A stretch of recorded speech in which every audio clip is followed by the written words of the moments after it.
And you are watching another Blitz film review. He has that ability to, trust me, he definitely does. Just his ability to catch balls outside of his frame, his leaping ability, his ability to hang in the air, his yak ability, it's all there. Lowers his helmet, low man wins, bang, rocks a guy. Hall running free, Brees Hall inside the 10, he's gonna score! The corners all do their job. You know, if you look at the picture right here, lock. 3rd and 1. He was always drilled. What a great defensive play.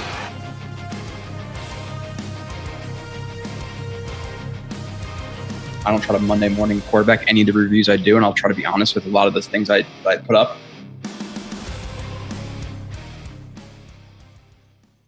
And you are watching / listening to another edition of Blewett Blitz Live, joined by Mr. Michael Nania, who I feel like on Twitter or just out in there in general, you either hate Nania or you absolutely love Nania. So I guess I'm on the side of hating Nania. So what's up, you piece of shit? I am too. Like I'm not a There huge you go. fan of myself. I'm with them. I got nothing to offer. So why am I even here? I don't know. Yeah, no, I'm really excited, obviously, to speak to you about the 53-man roster. We're going to talk a little bit about Hard Knocks. Maybe we could squeeze you in for that. Talk about the Jets preseason game, and then next week we're previewing not you, but Kyle and I and you on CYJ, which go follow Cool Your Jets as well. Him and Ben Blessington doing a fantastic job on their podcast, which has been more consistent. So I'll give you guys some credit there. Yeah. But obviously, really, really excited for week 1. I think both you and Ben are going to week 1, right? Yeah, we'll both be there. I was just talking to you recently. I'm planning to be there as soon as the lots open. I want to fully soak this one in. So I will be out there. Yeah, we will be. We'll be there at 3:00, fully soaking it in. It's going to be really, really exciting for week 1. Just seeing Rodgers, and I don't know if anybody in the chat even went to the Giants Jets preseason game, but I'm curious to see how loud it actually was. I don't know if you heard it on TV or if you were able to maybe hear on a different type of audio platform or whatever it was. It didn't seem like it was anything crazy. If he thinks that's loud, I cannot even imagine what it's going to be like again when he walks out of that tunnel. And a lot of people are talking about which home opener or when's the last time the stadium's really been that loud. The only time I can really remember MetLife Stadium getting even remotely close to loud was 2015 with the Decker touchdown in overtime to go to week 17 and then lose to the Bills, which sucked because he drove there too. The Cowboys game, the 9/11 10th anniversary game, was really, really loud. The home opener for the Ravens for the MetLife's opening it had some juice, but then immediately we start kind of losing and looking like crap, and Ray Lewis and whoever else starts beat us up. So didn't do well in that game either. But I'm really, really excited for the environment. I'm excited to see if Jets fans can actually make it a legitimate home environment, and I think they will the first week. Now, does that carry throughout the season? I think it does. I really think it does. We've been waiting for so long now. Aaron Rodgers is coming. How could you not go to the game? So I'm curious to see if it's going to be is it going to be a situation where it's 3rd down and you're standing up and there's some European guy behind you who just he's not really a football fan. He's asking you to sit down. Is that shit going to happen? Come on now. Well, you'll have the generic European fan, a black shirt with nothing on it, and his little kids. He's like, "Can you sit down on 3rd down?" NFL cat. Yeah, no, I can't really. So I don't want any of those people. But because you go to other stadiums, even the Buffalo Stadium in 2015, they were I don't even know, 7-8 or 6-9 or whatever they were in that game. Obviously more than 6-9, but whatever they were in that game, and their fans stood up the entire time. So I really look forward to the Jets actually creating a home environment. But I know they price some people out and stuff like that. But I'm just really excited to be at week 1 in general. See you, see Ben. I think Ryan's going to stop by, see just everybody who we're tailgating with. So definitely really pumped. We'll say hello to some people in the chat. Hello to Chris in here first. AP starting off with a super chat really early, which is awesome. Which, again, really appreciate it. Hey, boys, I know we hate the talking heads, but it's still fun. Nick Wright predicted us to finish last in the division. So I don't, and I'm not just trying to act here. I think Nick Wright is the first take type guy, right? I legitimately do not know who he is. I think he did. Was he on first take with Stephen A. Smith and stuff like that? He's I think so. I don't know the lore, but he's one of those guys. Yeah.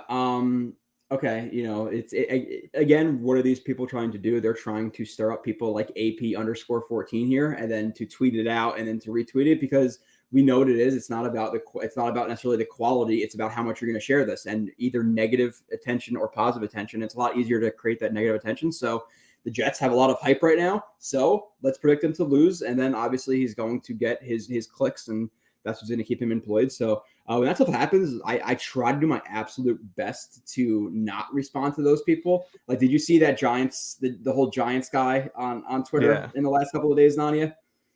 Yeah, like that's what I try to do. Like, I remember when I first started, like, doing all this a few years ago, like having a Twitter and writing and stuff.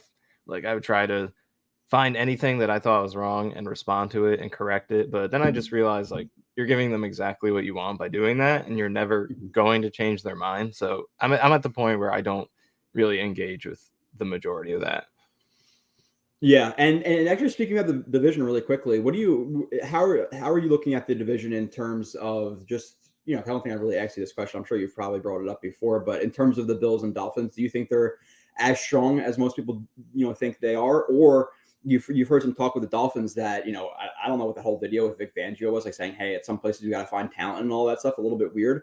But some people look at the Dolphins and they see a team that has some really good studs on it, but they think they're a little bit thin in terms of their overall roster and some of their depth. So are you as afraid of the Dolphins? Do you see the Dolphins and the Bills both as like, well, I'm assuming the Bills are going to be legitimate competitors for the AFC East, but do you view the Dolphins in the same way? Then kind of how do you view the Pats, like stacking up the division?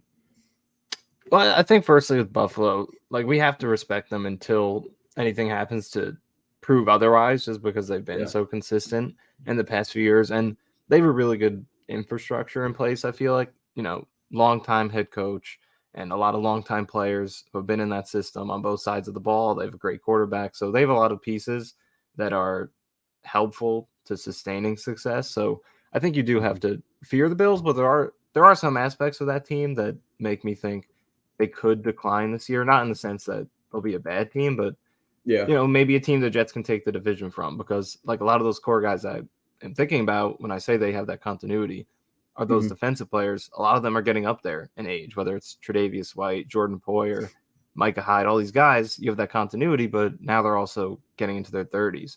And then you throw in Von Miller, who's going to miss the first 4 games at least, which is huge for the Jets game. By the way, Don, are you one of those people? Are you one of those people who's like, no, please let us play them healthy? You're like, okay, listen, if they're going to be hurt, all that matters at the end of the day is the 1-0, right? Like, nobody's going to be like, hey, in February, well, do you remember how the Jets played the Bills without Von Miller? So yeah, I don't care. It's not like I'm rooting for the injuries, but like either way, like doesn't matter. Win's a win. Like, no one, like, think 10 Super Bowls ago when the Steelers won, Packers won. Like, no one remembers the little intricate details of what their regular season journey was like. Who they beat in week 5, was the starter playing. Like, no one remembers. All you remember is that they won. So I don't think that matters to me. But yeah, like, there are some reasons I think the Bills could take a step back because of their aging a little bit. And they haven't really boosted their roster too much. And a lot of times in the NFL, if you're not going forward, you are going backward unless you do have that young, improving roster, which they have some young talent, but not a lot. And they did get Leonard Floyd to kind of mitigate Miller, but they're still a great team, but maybe declining a little bit. But Miami is, like, I think you have to acknowledge there is a very high ceiling there when you have the receiving duo they have. And Tua, like, say what you want about him, but the production was there last year. When they had him, they were winning games. The passing game was very efficient. Whether that's him or not, like, you can debate what his role in that is, because those receivers were so dominant. It was more that than the quarterback play, but the production was there. So I think you have to acknowledge that ceiling, but they have a floor to them that I think the Bills don't have. And I mean, the Jets might have, but as long as Rodgers is healthy, maybe not, because like that O-line, I'm not certain about that. Defensively, I mean, they have some pieces. Like, that secondary, I think, is overrated for the Dolphins. Xavier Howard is washed up. Ramsey is going to be out for most of the season now. And even when he was going to play, I mean, he's a great player for sure, but like, he's given up a lot of touchdowns the past few years. So like, they do have holes on that roster in key spots, I think. But they also have some elite talent. So that's a high ceiling, low floor team. Then New England, I'm not sure what you think about New England, but I think this might be the year where they really struggle, because you look at those 3 teams we just talked about, like Bills, Miami, and the Jets. They should be feasting on the Patriots this year. Like, they got 2 wins off the Jets last year, and they won 8 games, right? So Jets sweep that series like they should have. They're down to 6 right there. So, and I don't think they got any better. So I don't want to underestimate the Patriots until they give you a reason to say, like, the Jets, until the Jets show they can beat them, until the Patriots show you they are not going to be a Patriots team. But looking at that roster, it's just not a great roster to me.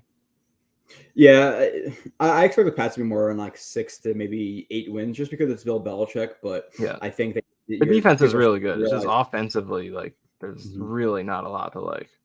Yeah, they have like a bunch of like number 4 receivers, number 3 receivers as their starters. I don't really see much I don't really see much from the Pats, but you still have to be concerned just because it's Bill Belichick, so you never necessarily know. They're always going to be at least a somewhat tough out, but you should still, especially if you're trying to go to the Super Bowl this year, you should probably sweep that series. And then like the Dolphins, they're strong. It's just that at a few key spots, they have some really injured guys. Tua, is he going to play the entire year? Teron Armstead, like you said, Xavier Howard took a huge step back last year and just in last few years. Ramsey, he's still good, but he's not Ramsey of like 2017 type Ramsey. He's still solid, but he's not a top 5 corner in my opinion anymore. So I like what they have, in Holland and some stuff like that. And obviously their receivers are stacked, but if it's Mike White throwing them the ball, when the Jets play them, it doesn't really matter. So can Tua stay healthy? And then with the Bills, like you said, like it's, I don't really think they didn't, like, they just kind of stayed neutral, right? Like they didn't really do too much to the offense. They didn't really add much to the running back room, and they've been struggling with that. Their offensive line stayed mostly the same, which was not really that good. Josh Allen, he has games where he's elite, and he has games where he's throwing you really easy picks, to Jordan Whitehead. So what is he going to be this year? And then on defense, I don't love the combination of their safeties of Hyde and Poyer because they're studs. But like you said, they are older. Trey White's not Trey White of a couple of years ago. So, they're getting a little bit older. I'm afraid of Matt Milano, but still, I don't think it's the Bills defense of a few years ago. And then you're seeing some chinks in the armor there where it seems like people aren't necessarily the most thrilled to be there, with the Stephon Diggs stuff. Like if it was just like a one-off thing, I would say, okay, it's just the media, but it seems like every few weeks to months, we're hearing something with Stephon Diggs not being thrilled there. So, Josh Allen comes out, we score a touchdown and then Josh Allen throws a pick. Like what is Stephon Diggs going to react like? So I think they might be in a little bit of an explosive situation. So we'll see. That's kind of looking towards those teams negatively, but the Jets should hopefully they take care of business. I know Rivka asked, I'm predicting a Jets win for week 1. I don't think you do score predictions because of just karma or whatever it is. You're not trying to test the wrong people, but listen, if the Jets and this, I know it doesn't correlate like 1 for 1. It's a new year, but if they could beat this team with Zach Wilson, if they can almost beat this team, like that game in Buffalo, CJ Mosley doesn't jump over the line and 4th and 1. Are we talking about a different game there? Did the Jets win that game? Yeah. So you're talking about the Jets beating them with a bunch of backup offensive linemen. You're talking about James Robinson, who was not even on the team anymore, who was carrying that offense. Zonovan Knight, who was carrying the offense, who's not even on the team anymore. So should we beat them this year? Not even like Quinnen missed half of that Bills game too. The second half. Quinnen missed half the Bills game. You're getting more experience on defense by just years, so they should be obviously better and they should be much more rested. Obviously with the offense being out on the field more. So, I know we're kind of far off from not far off from week 1. We're about 10, 11 days.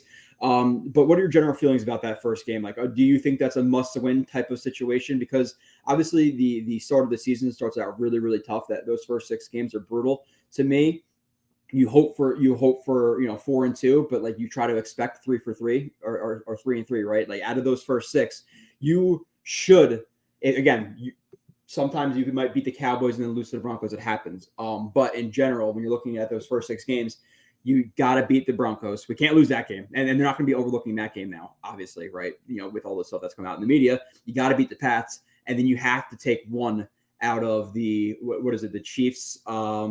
Past that, it's the Chiefs, the Eagles, the Bills, and Chiefs, the Cowboys. Broncos, right? Eagles. Yeah. Okay. So the first 6. So you hope for 3-3 there. But we'll see what happens. But yeah, what are your thoughts on week 1? And like, is that like a must-win type of game?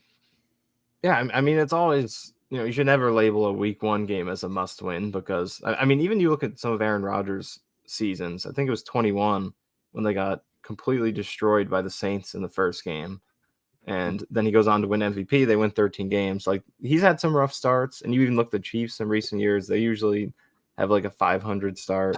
So like you never want to overreact to early season games, but looking at the early schedule, I think it is fair to say that this is a game that you would love to set the tone with this game, because if you could come out in week 1 at home on primetime and beat your arguably most competitive division rival, or they are the most competitive because they are the defending champs, beat them, then that gives you the confidence, both for them as players and for us on the outside.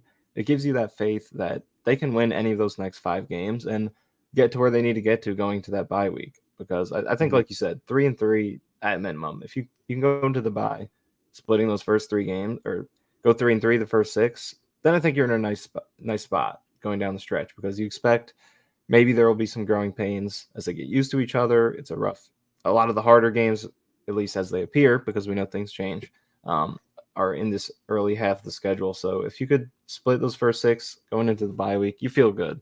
So if you can get that Bills game, it gives you a lot of confidence and leeway over the next 5. So not a must win, but I mean, I would say the potential reward is very high if you can win that game, especially just because of the simple fact that it's a division game against the team you're competing against for the title. So yeah, exactly. It's like it's a huge game, because that might be that one win that changes the tide of the season, and then you might have to go into Buffalo on November 12th or sometime in November, where we go into Buffalo, and then you're gonna have to beat them there potentially, which obviously makes it much more difficult. So you have to hope that they can take that game. Sorry for the dog barking.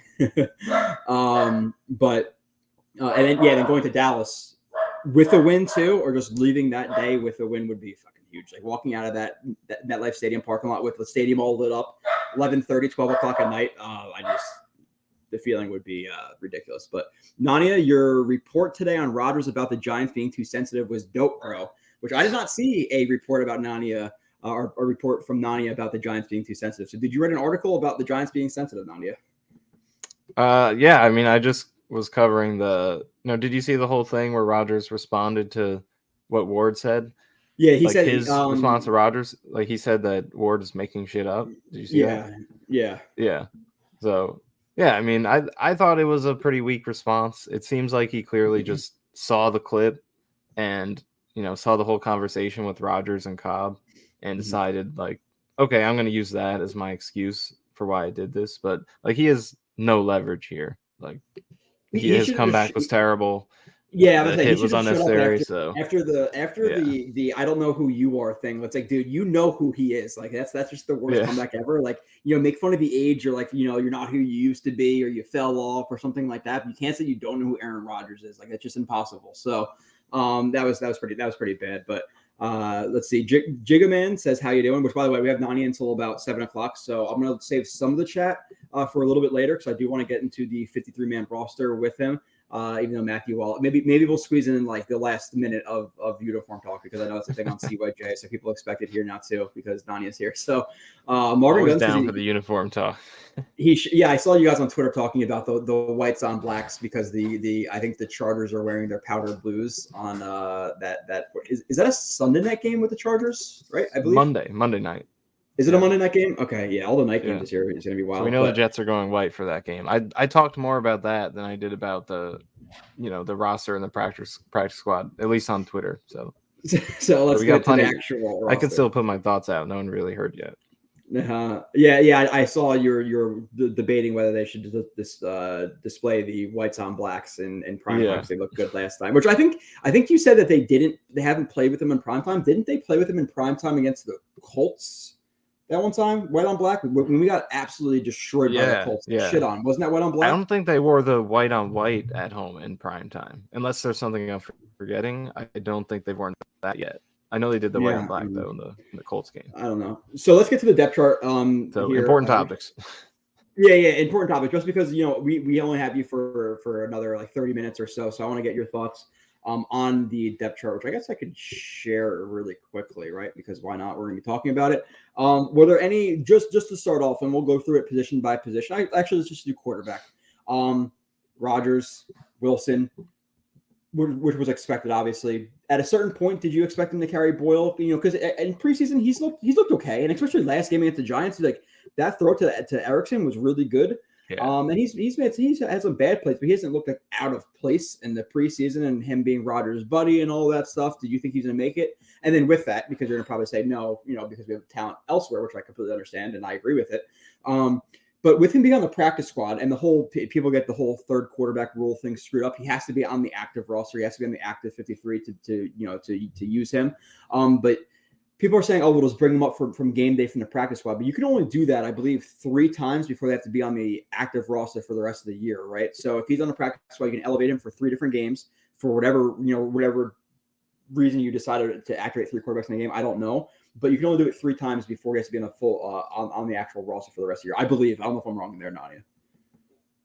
Yeah, I mean, earlier in the preseason, or maybe even before the preseason started, I did feel like maybe there's a chance they would keep him just, to maximize that new rule. Because it seems like a lot of teams were in support of that, and we saw the impact that it could have in that Niners championship game last year. So early on, I did think maybe they do it, but as the preseason and training camp went on and it was clear there were a lot of guys they liked at the bottom of this roster, it did become clear that there wasn't going to be a spot for him. So it'll be interesting. But I mean, if you get down to that in the playoffs, I think you love to have that spot. But before that, if you get down to that situation anyway, you're kind of screwed. So, I mean, I can see why they would prefer to keep someone else instead of a third quarterback. But yeah, I thought he had a nice preseason for a QB3. As far as that spot goes, I think he's up to maybe a little bit above what you would expect. Now, with that being said, I know there's been Zach Wilson positivity. I saw people, and we'll talk about the game in a little bit. There's people shitting on his game last week. I don't understand it. There was 1 or 2 plays where I have a problem with it. Obviously, missing Jenkins up the seam. You want him to be quicker on the trigger there. He hesitated for whatever reason. He shouldn't have. He should have just thrown the ball. And then by the time he was going to throw the ball, I think you see the safety and you try to put it outside shoulder, but that was a mistake by him. There's another one where he dropped back and immediately there was 2 guys open over the middle. For some reason, he didn't take that. But past that, maybe another -2 or another negative play or 2. But overall, he was really good, Zach Wilson, in this game. The throw I just put up on Twitter a couple of hours ago where he's got pressure in his face and he delivers a ball to Xavier Gibson, who drops it in the only place he could put it. It was perfect ball. The throw to Hardman deep down the field was at 50 air yards on a post. Couldn't have put that in a better spot. Literally couldn't have walked it into a better spot, but unfortunately Hardman dropped it because he's not the best contested catcher. So really, really good game for Zach Wilson. With all that being said, is it still a mistake to rely on Zach Wilson as QB2? And I hate the argument. I hate how it's so extreme or not extreme. It's, oh, well, if we lose Rodgers for the season, we're screwed anyway. No shit. But if you lose Rodgers for a game and you're playing, I don't know, the Washington Commanders in week 15 or whatever it is, do you trust Zach Wilson to go out there and win that game? Because that may be for the division. That may be the situation. It might be a game. It might be 2. It might be a quarter. You don't know. That just a play can change a season, obviously. So, is Zach Wilson the right choice for quarterback to you at this point? Yeah, I like the way he played this preseason, but I do still think it is a mistake. And the reason for that is I don't think there's anything he could have done this preseason to disprove that. Because you look back to his rookie preseason, I mean, he was tremendous, maybe even better than this preseason in terms of just how sharp he was when he was out there. I don't think preseason can ever definitively show you how a guy is going to play in the regular season, especially a quarterback compared to other positions. So while I like the way he played, I don't think, even if he was outstanding, I don't think it could have proved that he's legitimately grown enough to where he is a solid backup quarterback. And maybe he has, but I just don't think you could have learned that from the preseason. So I do still think they should have, like, especially if they are truly committed to, the long-term vision with him, like maybe this guy can still quarterback for us for 10 plus years, like Rodgers is saying, a couple years down the line when Rodgers is done. If you truly believe in that, I think the best way to service that is to keep him as far away from the regular season as possible, stash him and develop him instead of, maybe he does have to go back out there this season. Maybe he's still not ready. He makes more mistakes and only further regresses. So I think that was the best move. It would have been to get, a more solidified backup like a Bridgewater or any guy on that level and just stash Zach Wilson in the third quarterback role. So yeah, but at the same time, I do like the way he played. And I think it did make me more confident that he could be a better backup than we're expecting, especially because I think he played like a backup style. Like he wasn't the Zach Wilson. Like, he wasn't playing his typical Zach Wilson brand of football. Like, he was safe, getting the ball out, protecting it, which is, from a backup, I'd rather see that safe kind of play than like a very erratic quarterback who might throw the game away when you have the great defense that the Jets do. So, because if he played that way in the games he came in last year, especially that Lions game, like just safer, more consistent ball, then they could have won games like that in the Patriots game. So I do think the way he played made me more confident in his backup ability. At the same time, the preseason can never truly prove that, and I think it would have been better to go with a more safe backup. Yeah. Teddy Bridgewater got like $3.5 million or whatever it was, wherever he signed. So somebody like that, I would have liked as well. And Zach Wilson's stock is definitely up. Like, he's definitely played better this preseason. 100% he has, but he's still making pretty easy mistakes at times. There's still some balls that are off sometimes, but he's definitely more on target, more poised. He's definitely more willing to step into pressure and deliver a ball, taking a hit. So that's definitely nice to see. And I think there is a possibility where he comes in this year. Well, hopefully he never comes in. Knock on wood, he doesn't come in unless he's kneeling at the end of the game or something like that. But I think there's a possibility he comes in and he actually is a decent backup. I think there's a chance, or a much higher chance than 4 weeks ago, that he could be a decent backup. But I'm still not relying on just the preseason. And you said it. Right. I don't know if you said it on your podcast or just in general, on Twitter, or just maybe just us talking in Slack or whatever it is. But I would have liked to see them rip it with Zach Wilson a little bit more down the field and see how he responded to it instead of being so conservative. Because, like, how many times in the regular season are you going to run a slant flat concept? Okay, you can only do that so many times, and that's one of the bigger plays that Jason Brownlee had or whatever. So stock up. I'm just not confident in it. I think there's definitely a chance it could be a good backup or an okay backup, but I'm just not relying on it. So I think it's a mistake as well. We'll see what happens. Hopefully he doesn't have to touch the field, because Rodgers has been relatively healthy. Again, knock on wood, because we have really bad luck with that stuff. So going to the running back position, Nani, really no surprises here, right? The one thing that at JetX we were on from pretty early on was saying that we think they're going to carry Bawden. They obviously, the initial 53 didn't have Bawden. They did some gymnastics there. They had the initial 53, and then they moved Yeboah to IR and Carter Warren to IR, right? So then they brought back Bawden and Morstead. So you have Bawden there. Obviously, you have Hall, you have Cook, you have Izzy, and you have Michael Carter. Now with that, they cut Zion Knight, who surprisingly, again, so I don't necessarily think we overrate him. I think what he did last year, which Nani, your stock took such a hit with the Zion Knight stuff. It was so funny. Just everybody RIP to Nani there, which was kind of funny, So it is what it is. So you got to take your lumps. But I thought he was a good enough player to get claimed. I was shocked that he didn't get claimed, and now he's on the Lions practice squad, I believe. But really not too many shakeups at running back / fullback here, right? Nah, nothing surprising. Yeah, and with Knight, I mean, pretty much from the moment I started hyping him up, it was just all downhill from there. He had a rough preseason. They signed Cook. Carter plays well in the preseason. So everything that could go wrong did go wrong. I still think he has good potential. So hopefully he does well in Detroit. But I'm more than willing to admit that I did miss the mark on that one. So the only thing I'll correct there, Nania, is I do not hope he does well in Detroit. I hate when the Jets move on from players and they end up being successful. Like, and I know, like, okay, Hard Knocks and all that stuff. Like, he's in the NFC though, so at least it's away from us. Yeah, I get they have families and all that stuff. So, like, the real human part of me would say, like, I hope he does well and feeds his kids. But at the same time, like the football fan, like the Jets fans, like, I hope he is terrible. We never have to think about him ever again, because it'll come up if he's good. But yeah, it's no surprise. But with the preseason, he legitimately played bad this preseason. Like, he did not look like Zion Knight. He did. So I'll give you credit there. I'll back you up there. He just didn't run with the same tenacity. There was a run this week or last week where he missed a really easy gap. He just didn't look like the same guy, and it is what it is. He lost his spot in Michael Carter. You hope he can bounce back to rookie year Michael Carter, which he showed some more of in this preseason. He had that really nice gap that I put up on Twitter at JoeRB31. Receiver, I would say this is probably the biggest shock of the 53-man roster, right? And I don't know if they're done making moves here, but carrying 7 after CD went down, I would have bet money that it would have been 5 before it was 7. So 7 guys is really, really surprising. But obviously you have the top 3 the top 4 locks of Wilson, Lazard, Cobb, and Hardman. And then past that, I thought it was going to be Gibson. That was the guy I was not standing. That's the guy who I thought showed the most in preseason and showed the most early on in preseason. He makes it. Brownlee makes it.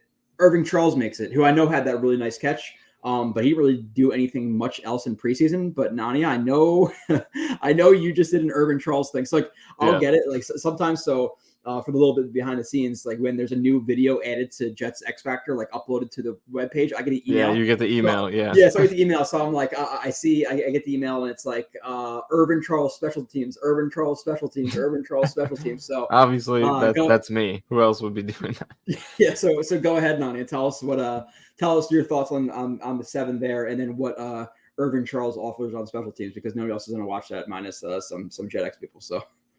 Yeah, well, I got to give credit to my Cool Your Jets co-host, Ben. He kind of pointed it out to me first that Charles was getting a lot of first-team reps with the punt team, like first quarter, second quarter of games. He was out there as a gunner. And he started to notice that he was really standing out in that phase. So then after he made the team and Saleh labeled him as an absolute wolf, I had to go back and see, like, what's he talking about? Because I know Saleh throws some comments out there where maybe he's embellishing a little bit, so I want to see what he was looking at, but I did see some absolute wolf plays. He played the most special team snaps of anyone. He played on pretty much all the units except for, the field goal block and field goal protection, and like he was making plays in a lot of different ways. And I saw in kickoff coverage, he had a great tackle defeating a block, and punt coverage, he easily was beating his one-on-ones, forcing fair catches. And then on the punt return team, he had a huge block for Erickson's return in the Browns game. He was just like on guy's case the whole way down the field. There was one play, I did post this one, but there's one play where he pancakes the guy going for the punt block, and then after he gets up, he just attaches to him the whole field. It's just in his grill and sets up the return for Erickson. So I saw a lot of good stuff from him. I could definitely see in week 1 Brownlee being one of the inactives and Charles and Gibson being active and playing, because it seems like Gibson's in that return mix, and Charles is the only receiver out of the 7 guys they have who can actually play like other special teams besides returning. So I think they're gonna need someone who could play those roles with so many receivers on the team, and just one of them can do it. So I think Brownlee might be a guy who's inactive. They kept him because they want to, keep him around, develop him, but he might be the first practice squad candidate once Eccles comes back. Like, do you see that happening? Yeah, I was. Probably. I would say once Eccles is back, it's probably Brownlee, who's gone, just because, like you said, Gibson seems like he's in that return mix. He seems like he's a little bit more hyped up by the team, and he had a good Giants team. He had that one drop, or maybe 2 drops he had. But he has like very real change of direction and very real acceleration. For Yak under there, and then obviously he's been killing it with the returns. How many returns have been 15, 20 yards from this guy in just a couple of preseason games? Now, obviously, he needs to stop catching with his body at times. There's some times where he needs to stop. He had I think he only had that one muffed punt, which was in the first game. So obviously he's got to put a cap on that. But I like what he's shown. I'm still surprised with Irving Charles, but maybe there's a role for him again. Obviously, being a special teams, I think he said wolf, which is a good one. Yeah. But and maybe with Corey Davis out, maybe they tie him into some running plays as well, to have some of that size for crack blocks and things like that. So maybe he has a couple of actual reps in the offense where he's going to be blocking. Maybe that's something that they see with him. Brownlee was surprising because, listen, obviously at the end of the day, we are critical, right? And like people think, I think people think we're both negative in general, and at least in the general YouTube landscape and Twitter landscape, we're more negative. Maybe negative is real, but with Brownlee, maybe I'm just being negative, but I don't really see, and obviously they see a lot more of what he is in practice. And I think somebody referenced that. Maybe it was Saleh, maybe it was Hard Knocks. Maybe mentioned that he didn't really do much in preseason, but they see a lot at practice. Maybe that was Saleh. But I wasn't impressed with really anything he did in preseason. There was the one play I highlighted last week where he did a good job on a slant, like pushing off, but then I showed later he got jammed up on a vertical route. This game he had, the 2-point conversion, but the 2-point conversion, he initially got absolutely mobbed off the line of scrimmage. He consistently catches with his body. Now, I don't know if you've noticed that, but every single time he's catching a ball, it's with his hands out and hitting him in the chest. So I don't see the really good contested catch ability. I don't see clean hands. I don't see good route running. I see some size. I see some slipperiness. And maybe in practice he's winning more contested catches, but I just don't know how he wins contested catches unless he's changing his catch form and he's not catching with his chest in practice. So, there's people in here who a couple of weeks ago were saying like, oh yeah, Brownlee's going to make it. I was like, probably not, because realistically UDFAs typically don't make it. But with that being said, Brownlee did make it, but I don't think it's because of anything we actually saw in preseason, right? Unless I'm seeing it completely wrong and maybe there's just for whatever reason, a bias that I hate Brownlee for whatever reason, which I don't think it's there. But explain to me why Brownlee's on this team. And again, I'm not trying to be a dick here. It's just 7 receivers, and Brownlee didn't really do so much in preseason. Yeah, I'm with you. I didn't really see too much, and I know they like him. They gave him a big guarantee, and then they were hyping him up even before the preseason happened. So I mean, he's clearly showing more in practice than we saw in the preseason, but at the same time, like the preseason tape should be I think the most important thing. I mean, practice obviously is important as well, and that's maybe even a larger sample than the preseason. But 7 receivers is tight, and like I agree with the criticisms you had. Like there were some good flashes. I think there were a few plays where he showed some awareness after the catch and pivoted, got some yak, and he has good physical traits. Like his testing was pretty good. His 40 wasn't great, I know. But he has good length. His explosiveness testing was good with the broad jump, vertical jump, stuff like that. And you could see that. There were some flashes of it. But, I agree. I wasn't super high on the way he played. So, but it seems like they're confident in the potential he has. And I think a good point is that Cobb's around, and the leadership that he provides seems like it's something that's valuable for some of these young guys to develop. And also Rodgers is probably key for them. So, I guess maybe they feel confident in the people they have in the room to develop some of those younger players. Yeah, so moving on to the offensive line, because we got about 20 minutes left with Nania. They're carrying the 10 we expected, right? You have Dwayne Brown, Max Mitchell, Tomlinson, Schweitzer. We know all the names. I saw that they were trying to trade Tristan Cohen at the end, and he got picked. I think he was one of the only 2 guys who was claimed on the waiver. So the 10 we expect there. Now, you don't really have to comment much on that, but looking at the depth chart with, receiver first, and obviously with the offensive line, just like I kind of asked you with the quarterback position, these are, position groups we've been talking about for months at this point. Is it a mistake for the Jets to go in to the season right now with the depth chart as it is at offensive line and receiver? And again, I don't think there has to be any, huge moves or anything like that, but could Joe Douglas have traded for a Josh Jones a couple of weeks ago, who went for a lower round pick, who's decent backup, or swing type of guy, or a Kelvin Beachum or whoever it may be, just for some stability at tackle? Because let's face it, even if we have high hopes for Becton, is he going to play all 17 games? Probably not.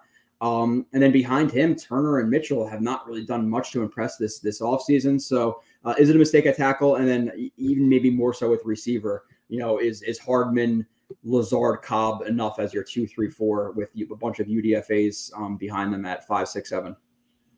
Yeah, with the offensive line, I mean, the thing I always try to keep in mind is like what the expectations should be for a backup. Like no backup is going to be good, but obviously you want to try to minimize the drop off as much as possible. And I think the way Mitchell and Turner played this whole preseason and training camp, it doesn't feel like that either of them were up to par of what a backup tackle should be. And that's even considering what a backup tackle is, someone who would be well below average if they started. So I think both of them have the profile of someone you would expect to be a good backup. Like, Mitchell was a 4th round pick last year. He started some games and you expect him to develop a little bit. That seems like a good backup tackle. And then Turner started a lot of games. He's played with Hackett, played with Rodgers. Like both of that seems like those profiles seem like that of a good backup tackle, but the way they played in the preseason and the training camp doesn't seem like a good backup tackle. So I think they could have been a little more honest with the self-evaluation there and realized okay, we like these guys, but they didn't play the way you would want your first tackle to come in after an injury to play, and made a move for a Josh Jones or whoever it may be. So maybe we're nitpicking and, just we should temper our expectations with what a backup tackle is. But I do think it is fair to say, the way they played, I think you can do better than that, even for a backup. It just depends, kind of, right? Like, it depends on how you look at it. I think for a normal team who's expecting their right tackle to play all 17 games and he's generally Yeah, healthy, that then too. it's a Yeah. backup. But you also have to look at the situation where Becton hasn't played a game in 2 years, and even if you have high standards for him or high expectations, what is your high expectations? Let's be realistic. 14 games, 15 games, like, even if it's that high, those 3 games may make a difference. So when you have Becton, you have to emphasize it, in my opinion. And that's why I said early in the offseason, like, they should treat it like they don't have Becton. So if he, if he starts, great. If not, then guess what? Yeah, you spent an extra couple of $1 million, and you have a really good backup swing tackle. Like, listen, a couple of years ago, we were paying Ben Ajalana $5.5–6 million a year, and he sucks. So why not pay like a Josh Jones however many million he's making, or pay for the trade compensation? So I would have liked to see them do a little bit more at tackle, just because of what Becton is. And then even at receiver, to me, it really, and just like kind of trying to read Joe Douglas today, which is kind of hard to get a read on him sometimes, but it seems like the Jets are not going to be not panicky with their $20 million or about $20 million they're sitting on. It seems like they are going to either roll that into next year, where they know they're going to have Rodgers for another year or two, and they're going to make a big splash with it. Or if the trade deadline comes and there's a team who's worse off than expected and they want to make that big move midseason, I think that's what he's saving it for. And he's not going to spend on the Hollywood Browns or the Hunter Renfrow types. So do you think the same thing? And then do you think that's a mistake? Because how realistic is a trade deadline move? And then with that, I get that rolling into next year is a great idea, but you're not guaranteed next year. What happens if Rodgers gets injured at the end and then you don't have next year? Now you're sitting there with money in your pocket you could have spent to protect him this year that could have gotten to the Super Bowl, instead of Max Mitchell being out there and injuring him. So you can take it however you want it, but what do you think with the receiver position, and then kind of with Joe Douglas and how he's going to play with that 20 mil? Yeah, I think it is possible that there's a sense of wanting to save that money if they know that Rodgers is going to stick around for at least another year. Because if that's the case, then maybe this isn't as much of an all-in type of year as we've been making it out to be. And it's still an all-in window, because 2 to 3 years is still a short term in the league compared to how most teams typically build when they want to build for 5 to 10 years of flexibility. So it still is a short-term window, but maybe there is a sense of, all right, instead of panicking, let's carry this over to next year. So that is a possibility. Or they could be just keeping it open in case. And I'll just throw Devontae Adams out there because it's an easy example. I don't know how realistic that is, but just to throw the name out there, that type of player who they can maybe grab in the middle of the season, who has a big contract. Maybe you're trading for him, not just for this year, but you want him for the long term as well. Maybe that type of player during the season. So, but at the same time, I mean, with the receiver position, we talked about this, but I'm not super comfortable with how it looks right now. And I know they have targets at other positions who can account for the lack of receiver depth. Like, the running backs will be involved, the tight ends will be involved. And you have Aaron Rodgers, who's shown he can operate with this type of skill group with one superstar receiver, and then after that we kind of spread the ball around. So he's shown that he can make it work with this. It's just it's the injury depth that I think is concerning. If Garrett Wilson goes down, you're basically last year's Packers now, which is we're using that as the excuse. Like, here's why Rodgers dropped off. In addition to the thumb, he didn't have all these. He was lacking receiver talent, and Alan Lazard is the top receiver, and now Garrett Wilson goes down. Lazard's your top receiver again. So I think it's that's more concerning than how well they can play right now. I think they could still be an elite offense with the way it's structured. It's just, how do you survive without Garrett Wilson is the question. Yeah, and even past Garrett Wilson, I'm a little bit nervous. Like, let's say it's 11 personnel, and is going from Corey Davis to Hardman a downgrade? It is. It is. There's a reason that Hardman got $5–6 million, and we've been telling you about his hands and some of his route running, and you saw the lack of hands in the game. Even though it's a really hard catch, it's a lot harder than people make it seem to be. He's probably running 20 miles per hour trying to catch a ball with a guy on his back. Right. It's a lot more difficult than people make it seem, but still, you got to catch that. You're in the NFL, right? So. I'm a little bit nervous, like, just because I don't think he's necessarily a starter. And then, like you said, even without injuries to Garrett Wilson, you're one Hardman or Lazard injury from Cobb being a number 3 and UDFA's being the number 4. And in empty, you have backups coming in. I don't really like that idea. So I would like to see him move that receiver. I saw the Mooney thing. I saw the Hollywood Brown thing. I saw the Renfrow thing. I think they're all somewhat realistic. I know, Rivka will be mad at us if we ask her exactly how a Devontae Adams trade can work out, because I don't think it could. I think the contract is massive, so I don't understand how exactly that works, but I'm sure Rivka knows or will figure out. Sorry to do that to you, Rivka, but like, is it even possible? I don't even know.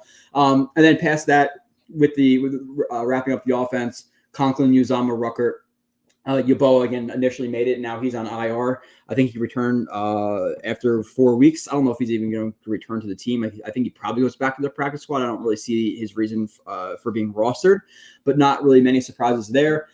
Defensive line, we expected the 10, right? I think the only argument some people could have made was maybe 11 with Tanzel Smart. Obviously, he didn't make it. Now he's back on the Jets practice squad. No surprises here. And a good part of the defensive line, too, is that Solomon Thomas has shown out a little bit more in the preseason. He even had that big tackle for loss again on this. Actually, was it a tackle for loss or a big – I think it was a big tackle for loss, right? In this it was game? Tackle for loss, I think. Yeah. Do you think Smart would make other rosters, like maybe a few other rosters in the league that don't have the defensive line depth? I'm surprised that he's not like looking at the Jets and their cuts, like all of these guys who are making plays this preseason, from Tua Mopedo or whatever his name is to Hector to Tanzel Smart. I'm surprised these guys weren't scooped up, but it is what it is. I'm happy that Tanzel Smart is back in the practice squad, and he's like a legitimately good player on the practice squad. So it's awesome to have that depth. And if you have an injury to Solomon Thomas or Clemens or whoever it is, you have some faith in Tanzel Smart coming in and making a play or two, or at least holding his ground. So not many surprises there. Linebacker. This is another one where, like, okay, are they making a mistake here? Are they a little bit too thin? Because last year we saw them exposed in some game at linebacker, and they added, Zaire Barnes. They added Chaz Surratt, or they didn't add Surratt to it because he's already there, but they added Zaire Barnes to it, or Zari Barnes to it. But they lost Juan. They were already, this is one of their weaker spots last year. They didn't really do much to it, so are you okay with the group of, Barnes, Sherwood, Mosley, Surratt, and is there another one I'm missing? Mosley, Barnes, Surratt, Williams, and Sherwood. So is that a problem? Do you see a problem with depth there? And obviously, with that being said, Amos at strong safety is going to play pseudo linebacker as well. So you kind of have him in like safety 3/linebacker 5 or 6 role as well. So I actually legitimately consider him part of the linebacker room when I look at it. Yeah, it's a little shaky, but I think this is a position where I'm okay with them kind of going lighter, because I trust their ability to coach the linebackers. I think they've shown that in the past few years with the way they've helped Quincy improve. And just the background that Saleh, Ulbrich bring to the table. They have a good background with coaching linebackers. And Sherwood too, it seems like they've been seasoning him for a few years, and we'll see if they're right about that, if he truly is ready. But which they've been putting some work into him. Okay, can I interrupt you there? Because has Sherwood showed you what you've wanted to see from him this preseason? Because I know when he came in last year in limited reps, and I forget what the early game was, but I know like the Seahawks game, he came in for a couple of reps, got a couple of tackles. The Bills game he played early, the first one, Yeah, Bills game, and he made a couple of tackles. But this preseason, has he shown you what you want to see from him? As realistically, to me, he's linebacker 4, because Amos is going to be on the field more than Sherwood, in my opinion. He's going to be basically playing that role for him, and he's more of the backup. So it's not really, to me, it's not really, okay, sure, it's not Quan for Sherwood, it's Quan for Amos, and then Sherwood is still in that linebacker 4 type of role.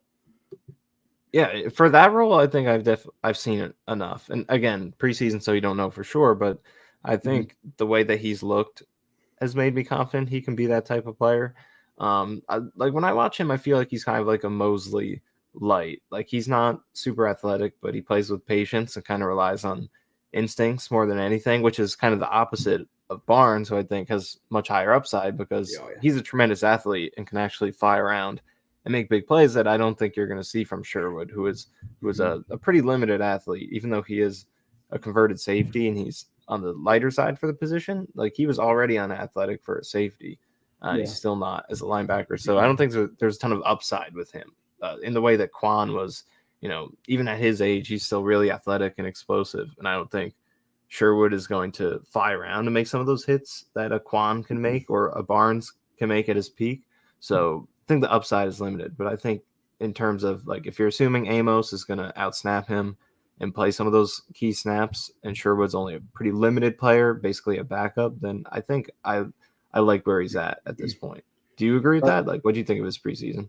Yeah, no, the only reason I'm laughing is because the Amos thing. Because like I always want to say Amos because I've been saying it forever, but I actually heard it Amos. Like it took me like specifically saying no, you have to say Amos, even though it sounds so wrong. But that's his actual name. So I just I did dialogue. say Amos. Yeah, internal dialogue. But yeah, it's just like with Amos being that linebacker 3 and basically being Quan for the Jets this year. I think it's kind of the same, and maybe they actually do upgrade in coverage a little bit there, but maybe they're lacking a little bit in the run game at times. But with Sherwood, yeah, I would like to see a little bit more from him this preseason. I thought he was going to step up a little bit more than he did, but I'm okay with him as like that fourth guy. And then Barnes is an interesting. I think he'd be an interesting chess piece moving forward because of how versatile he could be. And I don't know if you saw that one play, Nania. I was going to put it up, but like it was really just like nobody would have cared.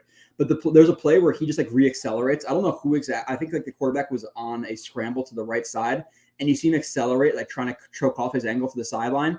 And his acceleration, you see it on broadcast, like holy shit, he is moving, dude. So Barnes he's a special athlete. Yeah, I don't know if I remember that play. I know what I did see though was that exchange you had with that one guy who's saying like, "Oh, he allowed 15 of 15 catches this preseason. He's playing terrible." That was hilarious. Yeah. I was gonna reply, but I just don't like to get it started with those people. But that's like a good quick thing to talk about because linebacker coverage stats, like what this guy was saying was that Barnes was playing badly because he gave up 15 of 15 catches, 15 catches on 15 targets.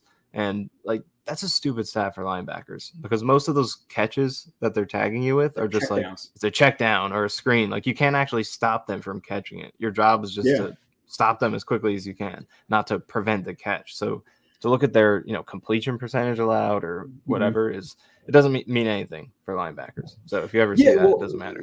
Yeah, well, and I brought it up a play. I was like, okay, this is a completion allowed. It's one where he matches the flat really well and makes a tackle, and the guy gets maybe a yard, and the guy's like, yeah, it's still a completion. It's like, yeah, you'll see 1 yard on every single play because then they'll go 4 and out every play. Like 1 yard is great. Like, what are we doing here? Or the play where he shoots he shoots between 2 offensive linemen and makes a tackle on the running back for a tackle for loss. Is that part of the 15 for 15 right there? So is that a bad play because he made the tackle? Like should he just miss it? Right. So he's not like I don't know. That was crazy, but nonetheless. Also, by the way, I can keep going past 7. I'm good to go. Okay. So I can stick around. Okay. Well, can you stick around for the remainder or for just a little bit longer? Okay, cool. So awesome. So then past that with the linebackers, which again, like, could they have made a move? Could they have signed Quan for $1.5 million? But listen, at the end of the day, Quan could have said, okay, I'll sign back for $1.5 million, but what's my role going to be? And they could have said, well, we like you as depth, but Amos is going to kind of take your reps this year. He's going to say, no, like I want to get paid the next year after this. So I'm going to go with the team who's going to let me play more. So, and I don't know if when he got it was after the Clark injury, right? That he got signed back because we still want him for a while after that. So, moving to the corners, not too much of a surprise here, right? We have obviously Sauce, you have Hull, you have Reed, you have Hardy, you have Michael Carter II. Eccles will be back after his 1 game suspension. And what was that for, like speeding, or what was the suspension for? I actually forget. It was like a speeding. I think it was an accident. Yeah, I forget. Yeah, like that. So with that being said, a lot of people thought that Bryce Hall would be cut, but he cut his salary from what was like $2.82 million to basically like 1.1. I think it was like 1.097. So basically just 1.1. So he took a pay cut. That's another million, about $1.5 million for the Jets to play around with, either this year or in the future. So what do you think about the depth chart? And are you as down on Hall as some other people are? Because people really seem to just hate Hall at this point. Yeah, I'm not as down as Hall on Hall. I know a lot of people are talking about him potentially being a cut candidate, but I mean, maybe that would have been on the table if one of these corners showed something, but I don't feel like any of them showed anything. It was maybe the worst unit in the preseason to me. So no one really pushed him. And then, like, I think as far as a CB4 or even CB5, maybe Eccles is above him now. As far as those guys go, I think he's a good player to have there. I mean, he was starting as a rookie. He was a full-time starter in his second year, and he was okay. Maybe I overrated him and some of his other fans during those 2 seasons. considering the fact that they drafted Hall and pushed him, or drafted Sauce and pushed him into a backup role. So maybe he wasn't a great starter, but he does have starting experience. I think he was decent when he did start. And even like the one game he played against the Ravens last year, he gives up that touchdown. So that's all you remember. But like, it was good coverage. It was a tough catch. Not perfect, but he made it a tough catch. Sure. So I think he's, for backups, you could definitely do a lot worse. I mean, we've seen that with the Jets in recent years. Like, how many guys have they thrown in as a backup corner and they're just like automatic toast? Rashard Robinson and all these Pierre Desir. I mean, Pierre Desir is starting, but so many random guys who you just throw in there. It's just automatic. And I don't think Hall and Eccles are that. So I like Hall as a backup. Yeah, Hall went from being overrated as like a starting guy to underrated at this point. And listen, I know that a lot of people like automatically like, what the hell are you talking about? Because their memories of him recently are the Devin Duvernay catch, which again, I think people just remember touchdown, not necessarily exactly how hard that touchdown was to obtain for Duvernay. He got beat up by, Kyle Pitts in preseason, and people roasted him for that.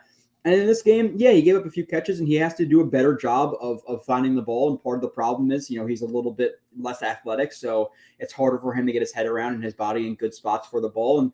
And this one, like, he got beat for a few catches, but one of the catches was like an amazing ball and catch from whoever that receiver was, who like caught it back shoulder on Hall and he brought it down. Like, it's so I think Hall, he fell from grace for sure, but did he go from a starting level corner to a guy who shouldn't even be rostered now? Like, are we taking it that far? I don't think so. I'm really comfortable with Hall as corner 5 or corner 6 on this team, behind Eccles, behind whoever else. So, and the fact he took a pay cut too, like, hey, like, awesome. Like, especially for a guy who, he's not exactly sure where his NFL career is going. You never know what's going to happen after this year. He can only play another year or two after this. $1.5 million for Hall at this point in his career is a lot of money to get back, at this point. So kudos to him for doing it. And maybe the Jets gave him an option, like, hey, either we cut you or you take that pay cut. And obviously he wants to be here, and he took the pay cut. So again, kudos. And I'm happy with him as depth. I know some people may think differently, but I think we've gone a little bit extreme with the Hull hate at this point. Past that, we have Whitehead, Adams, Davis, Amos. So really the two questions there, we know this group has been solidified like this for a while. A lot of people have been, kind of hyping up Adams here. And I think it was on the Pivot podcast Q was on, where he was talking about, like, Tony Adams can be like an all-pro or whatever it is, which is like, obviously, he's going to praise his teammate, but maybe not that much praise. So what should we really expect from, Adams in this season? Because we haven't really seen too much from him in the Giants game. He wasn't really tested a lot. He wasn't out of position at any point, I don't think, but we haven't really seen a lot from him. And then past that, the only other thing with safety is, I get them keeping Davis, but I would have rather had Dean. But with that being said, without Davis on the team, who is a core special teamer, who has been playing better this preseason, who is your true backup free safety in this defense? If something were to happen to Adams, I don't think Dean can feel that, where at least, a Davis has the range and the ability to be a deep guy. So what are your thoughts on those four? And then more specifically with, Davis over Dean, and then what to expect with Tony Adams this year? Yeah, I mean, for me, I've pretty, keeping it in check, I have decently high expectations for Adams, just because I like so much what he showed last year. Yeah. So we'll see. He's unproven, but just the fact that he basically won this job without competing for it, and then didn't even have to play in the preseason and got treated like any of the other established starters, I think shows just how much faith they have in him, based on what he showed them in practice. So yeah, I mean, I think he can be a really solid free safety. I'm not expecting Pro Bowl or anything, but I think, the faith that they've shown tells me a lot. And we'll see if that faith is rewarded, because coaches are wrong sometimes, but it definitely says quite a bit. In terms of the depth, I would have liked to have seen Dean stay. I feel like what he showed in the preseason was already enough for me to think he's better than Ashton Davis as a backup, because we just haven't seen Davis played well defensively at all, really, so far. I mean, other than some moments as a rookie, which I thought he was more so better in the box as a rookie. Even though he has like that speed to play deep, I thought he was at his best when he was just causing havoc in the box. So So that one was a little curious for me. I feel like we could see Dean at some point if Davis doesn't play well. So Yeah. we'll see what happens. But that was an interesting decision. I mean, what do you make of that, Dean not making the team? Yeah, I think it's just for the true the true backup safety thing. I think it's also a special teams thing. But like Davis, Dean made plays on special teams too. Now maybe it's just lack of trust because they've seen it more with Davis. But I put up that play a couple of days ago of Dean, or maybe last week. I think it's from the third preseason game of Dean making a really good special teams tackle on I believe it was a punt return. So I don't like it, to be completely transparent. I think Joe Douglas could be a little bit more forgiving to some of his draft picks because Davis, he had a solid preseason, but he didn't show me nearly as much as Dean did in this preseason. I know Dean kind of failed to live up to it this last game. Like he didn't do so much, but sometimes you're just not always put in a place to make a play. So I would have liked to see Dean make the roster, and if they're going to go up to Bryce Hall and say, hey, take a pay cut, like why is Ashton Davis from the same draft class who hasn't performed well not taking that same pay cut? Like he's making $2.7 million too. Why not make him take a pay cut or Dean comes to the roster? So I don't love that decision, but I get it. I'm not gonna lose my shit about the 53rd guy on the depth chart at this point. I would have preferred it to be Dean, and then seeing that Dean's obviously back on the practice squad helps me out a little bit there because I think Dean could be a legitimately good player. Like he's almost like and it's not like a one-for-one comparison here, but he's almost like what we want to see from Hamza. Like that's what I view him as. Yeah. Which Hamza is actually still on the team. I don't know exactly what's going to happen with him, but Morstead's back as the punter. Obviously, Zerline, Thomas Hennessy, etc. So going to and this isn't really part of the actual roster, but punt return, kick return. What are we expecting there? Is it Hardman and is it Gibson? And then is there anybody who may be vying for that spot? Like, could we maybe, and at least in my mind, because I've seen Gibson fumble or I've seen him muff a punt. I've seen Hardman muff a punt. I've seen Hardman fair catch a ball at the 3-yard line. In a situation where, let's say, first quarter 0-0, you let Hardman or Gibson do it because they're explosive. If it's Super Bowl Sunday and, we're getting a punt, wherever the score is 28-28 in the fourth quarter, hopefully we're blowing whoever out. But could Cobb come in some of those situations to field punts? Because I feel much more safe with Cobb in a Jeremy Curley type of way, just to get the ball caught in some situations where Hardman and Gibson scare the shit out of me at times. Just because Gibson had that month and Hardman's not necessarily the most reliable play-to-play type of guy. So how do you see kick return, punt return working out for the Jets this year? Yeah, and with Gibson too, when we saw him on offense, I think hands were still a problem for him. Not a problem, but there were some tough catches he didn't make. When he had the ball in his hands, he was fantastic, but catching was a little shaky. There were some catches he could have had, but he didn't. So I think both those guys both Hardman and Gibson are like, we're used to Braxton Berrios. We got used to him the past few years. He's a very safe returner, a lot of fair catches. And then with his returns, like he will get good chunks pretty consistently, but very rarely take the top off with something big. I think these two guys are going to give the Jets the opposite. I think there is going to be more risk for muffs. They might return some kicks that you don't want to see returned or make some fair catch decisions that aren't ideal, but I think they're both going to bring more top-end explosiveness than you were getting with Berrios. So I don't know. So is that the route you want to take with this, especially this type of team that has a good defense, maybe doesn't need great returns to win? Like, do you want to risk the turnovers or shaky field position plays? Maybe not, but I mean, we'll see what happens. I think both have high potential, but there is some risk. And in terms of who it's going to be, I mean, I'm starting to lean Gibson. Like, you tell me if you disagree, but I just feel like we haven't really seen. I mean, I know in practice he's got a little bit, but it's never seemed like Hardman had like a firm grasp on this. And, if he was going to earn this spot, I feel like he would have been playing more in the preseason to kind of earn that. So, I mean, what do you think? Do you think Gibson's going to hold us down, or does Hardman have a shot? Yeah, I think it's probably ends up being Gibson, just because with Hardman, he's also going to be a relatively big part of the offense at this point, right? Considering he's receiver 3. Or you'd assume he's receiver 3/4, him and Cobb. So I think you give it to the guy who's more in a reserve role. And I could see Hardman maybe in like situations where you want to create an explosive, maybe you're down a touchdown or something like that. You want to put him back there, but I could also see situations where maybe it's Cobb if you want a reliable guy. So we'll see. But with the kick returns, and this is something I should not maybe admit that I haven't necessarily paid attention to, but like so many are just touchbacks in the league now where we watch these games and on film I'll just click right past it, which again I probably should just watch the special teams reps and how guys are running down the field to not get blocked because it's gonna be out of the end zone anyway. But who's been lined up there mostly? Do you know that, Nania? Like who's been the primary returner, kick returner this preseason? Has it been Xavier Gibson or has it been somebody else lining up back there? Because it has been Gibson, mostly Gibson. Yeah. Okay. Yeah. So you assume, okay, it's going to be him.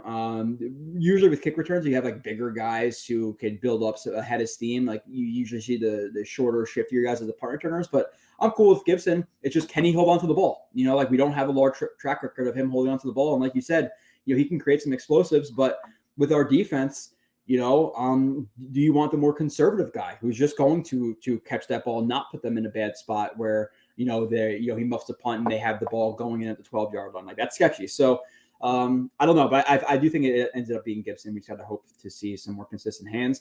Now with the practice squad, let's do the practice squad really quickly. Just names that stand out. I'm sure, again, obviously you're watching Irvin Charles, the Wolf, on punt returns and shit like that. So you might know about some of these guys. Let's just go for I guess not name by name. We'll go like column by column, whatever. This ball guy, I believe, is the guy who typically, if guys are like claimed or cut or whatever, I like to click on it and see what the fans are saying, even though should I rely on the fans? Like Jets fans don't necessarily back the right people at all times. So should I rely on that? But sometimes it can be an indicator. You'd rather see positive than negative stuff about a guy. But I think that's the guy who a lot of fans were losing their shit about. They didn't want to lose him. Xavian, I don't know how to say that. Valaday and Nahimon Shelton, three names that we really haven't seen or heard much of because they weren't with the Jets in preseason. It seems like Ball is the biggest of those three names, but do you have anything on any of those guys, Nadia? Not much. Okay. I was just trying to pronounce Xavier Valaday. Is that what it is? Yeah, I'm not gonna try. Like our language makes no sense sometimes. We're like Home Depot. There's just a random T thrown into there. So trying to pronounce that shit, I can't do it. Marquis Spencer made some plays for the Jets this preseason. I think he had a big play I put up on Twitter a couple of hours ago, which where he blew up that run big time. Right? Was that him where he I said that he met him at the middle of the mesh point and blew up the running back. I forget. But he had a big. So. Yeah. So he had a big play there, and he had a few big plays this preseason. I think it's Aguavin. He's made some plays, or did he play with the Jets this preseason? I actually don't. He was with the Jets, I believe. He was with the Jets. Yeah, I didn't see much of him, and obviously, listen, you're into the fourth quarter, and you're trying to watch guys who are still in the game who you really care about. The Titmans or whoever it may be, Xavier Gibsons of the world. So you're not really paying attention so much to these guys, but I know Spencer made some plays. I know Ugobin made some plays. I didn't really notice much of Caleb Johnson. Tyreek Jones, I'm pretty sure is a guy from the outside. Jalen Holmes made some plays. We know Tanzel Smart. We know Tim Boyle. We know Dean. We know Pankey. We know Kuntz. Craig James was generic, I guess. He's just okay, whatever. And then Jason Poe. Is there anything you want to say about anybody on the practice squad? I'm excited to hopefully see Dean at some point because I really feel like he can do something in the league. And then we'll see if Smart gets called up due to injury or maybe underperformance. You can make a call to him. Hopefully we never see Boyle, obviously. And then, Kuntz is like, he's so weird because he got drafted and obviously he is the perfect 10 RAS, but I really don't think he showed anything in the preseason. His blocking, he maybe wasn't as bad as I expected, but still struggled. And then I watched him on special teams too and tried to see, because that was his path to the roster. Can he use that athleticism on special teams? And the only thing I saw is he's very fast getting down the field. Even on the kickoff team, he'll be the first guy down, which as a tight end, you don't see a lot. So that potential is definitely there. But then when he's either engaging a blocker, if he's in coverage, or if he's blocking himself, there's just no skill or technique to it. And he always loses. So he's very raw still. Mm-hmm. Yeah, we thought once we drafted him, he's most likely going to be a practice squad guy. Especially with tight ends, they're very slow to develop in general in the NFL. He's going to be a guy who, if he's making an impact, realistically, it's probably going to be year 3, 4, 5, right? We're not expecting anything from Kuntz in the first 2 or 3 years of his career because he's extremely, extremely raw. So we'll see what happens.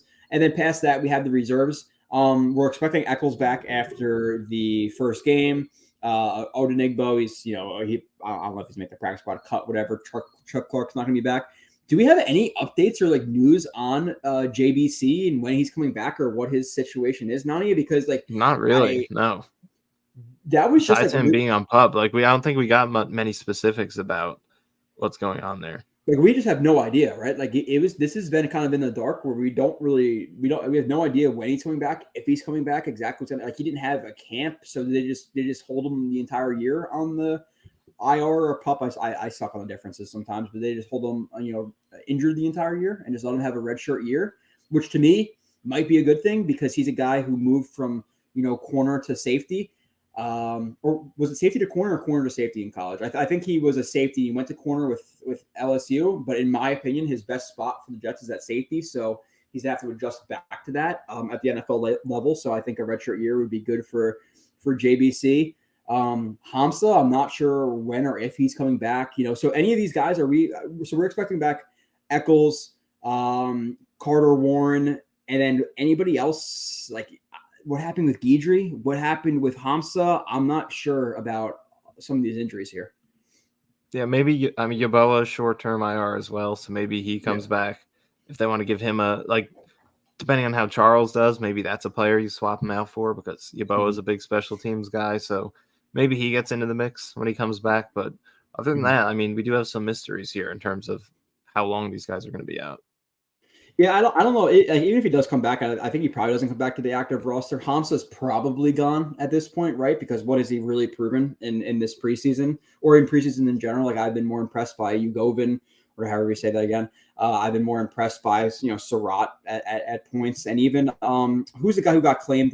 Was it Charles, Claude and Charles or whatever? Like he made some plays. So Hamza needed to prove more, and unfortunately it didn't work out from FSU. And that was a guy who I was at least, mildly excited about because of his athletic upside and moving to linebacker, but didn't work out. Let's go to the chat because we're pretty far behind. We'll go rest of the chat. We'll talk a little bit about the Jets Giants game, which I know is already like a week ago or so. So people don't really care about it anymore. And then we'll talk about Hard Knocks, which I didn't really write down much notes for Hard Knocks, but it was still really good. And I'm kind of disappointed it's going to be only one more week of it because they've been killing it. So this was a great episode. Just having that every single week has been such a treat for us. Like it's really cool. How about one Jets drive, Nani? I'll be honest.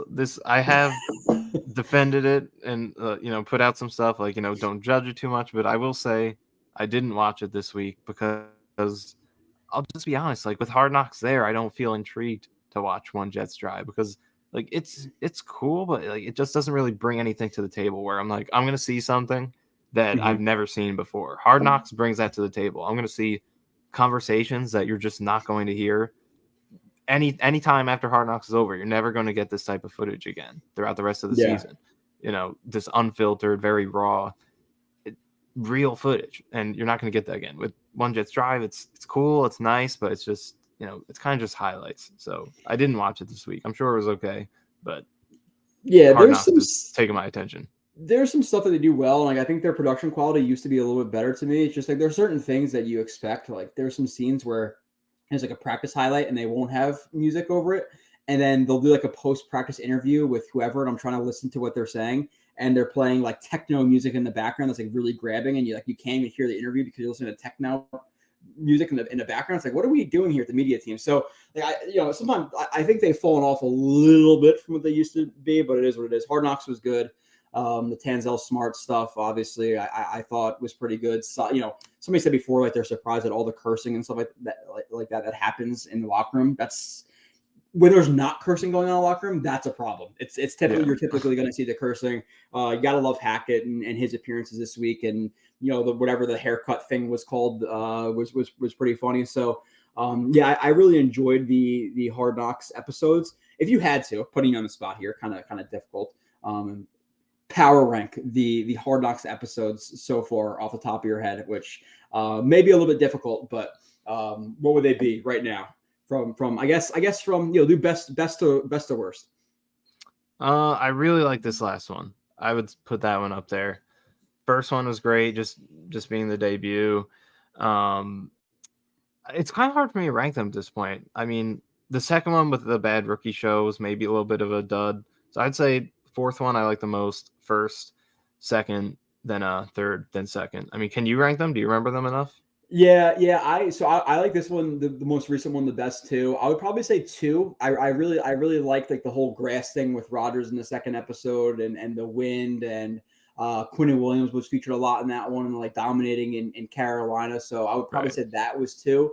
One was probably the third best to me just because it's the intro and it was a lot about Rodgers and stuff like that. But dude, like, listen, being Jets fans and seeing all the shitty quarterbacks we have, like seeing some Aaron Rodgers highlights, with some, good cuts and stuff like that was a cool one. I would say three was probably my least favorite so far, but overall it's been really, really good, dude. Like it's, and yes, has it brought some, I wouldn't even say like distractions to the team. Has it brought some unnecessary like bullshit on Twitter, like that freaking Giants guy from Staten Island with his gold chain and guinea tee on? Like, listen, if the video starts and the guy's wearing a gold chain and guinea tee and he's New York accent and slick back hair, you're probably not going to listen to the opinion anyway. Like we know what those people are typically, that was a bad one. So it's brought some unnecessary attention, but it's how much do you pay attention to it, individually. Right. So I don't think it's been so much of a distraction for the Jets. And I think it's actually like shown some of the personalities and a little bit more of Q, which I like, and Garrett Wilson and all that stuff. And,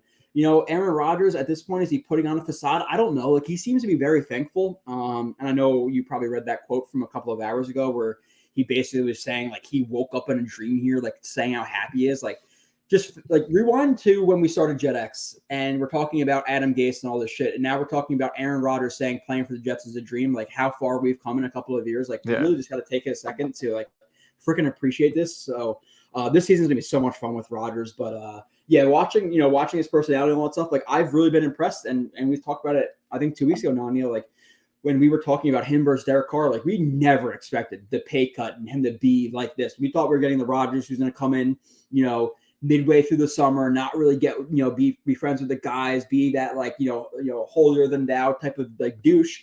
And he's been the exact opposite of what everybody said he would be. So I don't think you'd be more thrilled than this point. Do you think it's like a little bit of a facade, like he's putting on an act for the cameras and all this stuff? Or do you think like it's legit, like he really, really is happy to be here? And do you think he's like playing up to the cameras, like, with the Giants that, what was his name? Like Ward or whatever it was? Like, is he playing into Ward, a little bit too? Yeah. Is he playing into it? I think it's legit because I really don't feel like he has too much of a motivation to be playing it up because, I mean, he's between the contracts, the endorsements, I feel like he's made all the money he needs. So I don't think he needs to market himself so much, really. I just think more so than playing it up, I think he enjoys this type of spotlight. Like, I really think when you look at his personality, I feel like he enjoys meeting new people, just interacting with people. Like, and the way he's described it, like with those comments today, I think he just really embraces the new experience because, he was in Green Bay for so long and like he was just so used to it. I think coming to a new, not only a new team, but in this market, I think is something that has really invigorated him. I think it's just something he really enjoys. So more so than playing it up, I just think he's soaking it all in. So like you said, to come to this point from where we were a couple of years ago, trying to justify Adam Gase getting hired or what Sam Darnold was going to do or Zach Wilson, who, or why still Tyler here, hopefully Kroft does would be well. a good starter. Why Tyler Kroft was going to be a good starter. Like to go from that to like, listen, the 4-time MVP is here and he's thrilled to be here is like, I'm soaking it in. We'll see how the season goes. So you never know how it's going to play out. So while we still can, I'm just soaking in every single moment because this is something that, we dreamed of moments like this to really feel this confident about a team. So hopefully it gets backed up. But for now, I just enjoy it as much as you can. Yeah, I'm really hoping that like after Rodgers, they have some type of plan. And with Douglas, I don't think we're ever going to be a bad team again like we were for years. You might have a down year or two, but I think Douglas is going to be here for a while. But I want to appreciate it now because if we go back to the shit we had before, which I really hope we don't, we're going to have to really remember back to this like fondly because it's going to be the only thing we have. But let's hope that, it's Zach Wilson, he dominates after. We'll see exactly what's going to happen there. But let's get back to the chat. Let's see. Rivka said he hit Rodgers a few good seconds after the ball. He did bump him like five steps after it. So I get it now. I don't know if Rodgers like saw him out after that touchdown or if Ward was kind of going towards Rodgers or exactly what happened. But I don't know if you noticed, like Becton stood in and then Ward just completely dropped off. Like Becton's not the guy you want to fuck with. So that was kind of funny to see. Project prospect with Dom C, which I believe this is the same Dom C who's been commenting. But project prospect. AFC East is going to be determined by whose offensive line stays the healthiest between Jets, Bills, and Miami. Yeah, I think it's a big part of it, right? Like Miami could be a completely different team if Armstead's healthy. The Jets could be a completely different team if Becton's healthy. Is there a big like swing injury type of guy on the Bills that I'm not thinking about, like Deion Dawkins or?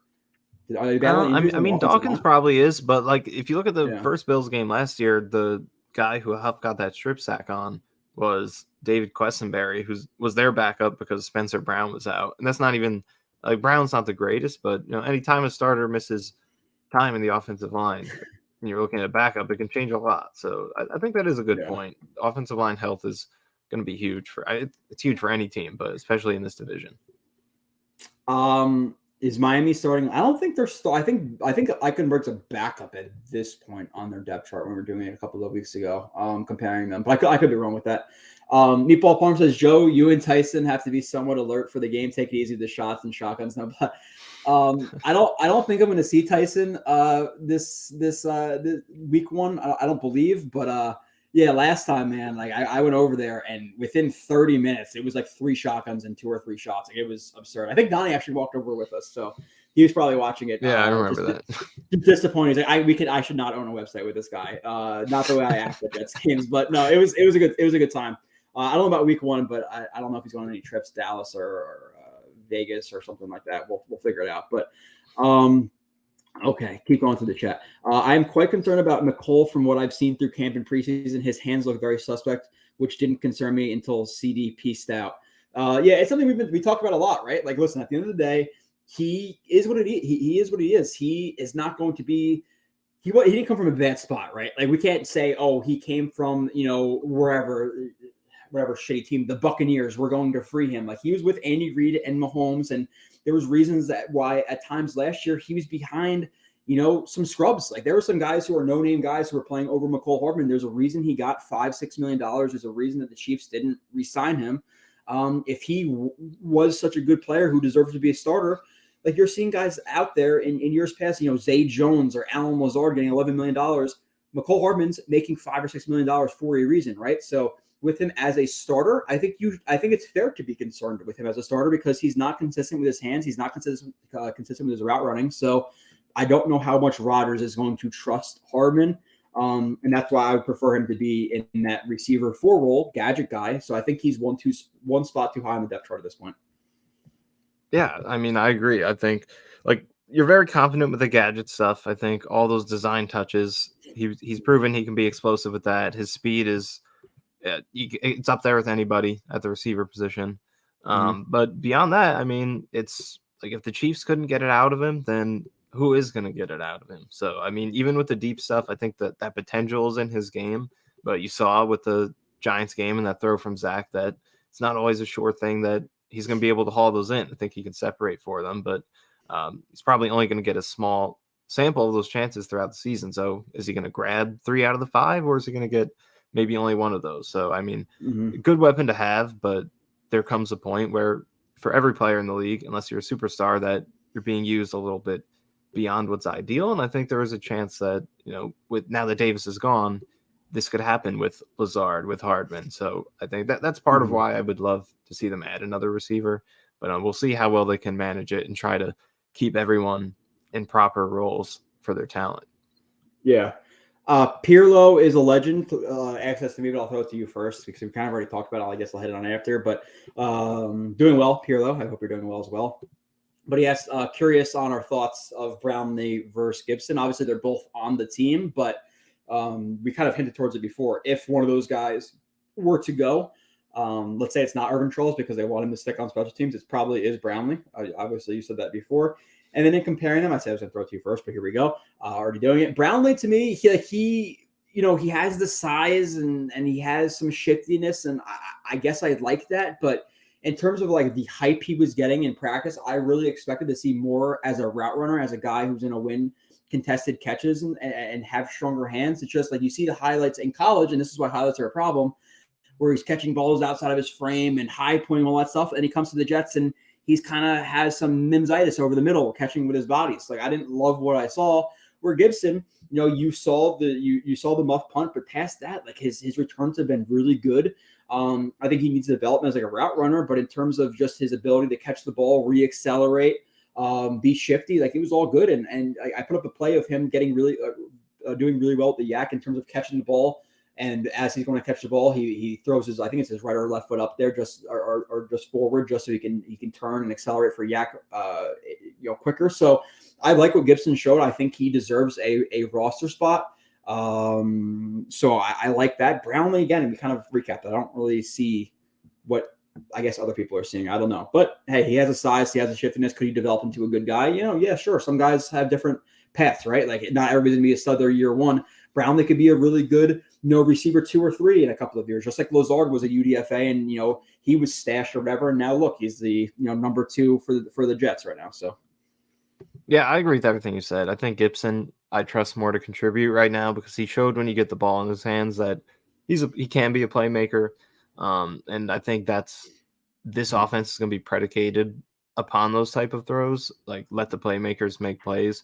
And I think that's something you could slide in easier than Brownlee, who still needs some work with the route running in the hands before you can trust him to be the downfield playmaker that they want him to be. So yeah, as we've said, I think Gibson is, and you throw in the special teams, I think Gibson has a better chance of helping you right now and sticking on the roster once they do have to take someone off.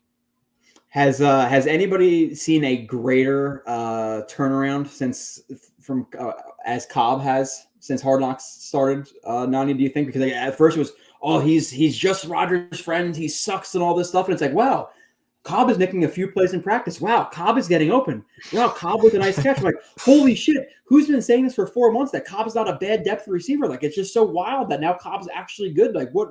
Wow, I'm just absolutely blown away that Cobb's actually a decent backup now. And now people like him. I'm not obviously it's not a shot at Rivka. Rivka's just saying locker room guy, but the turnaround on Cobb has been absurd. And like that's why I got annoyed when people are like, oh, he's not even a rosterable player. It's like he's receiver 5.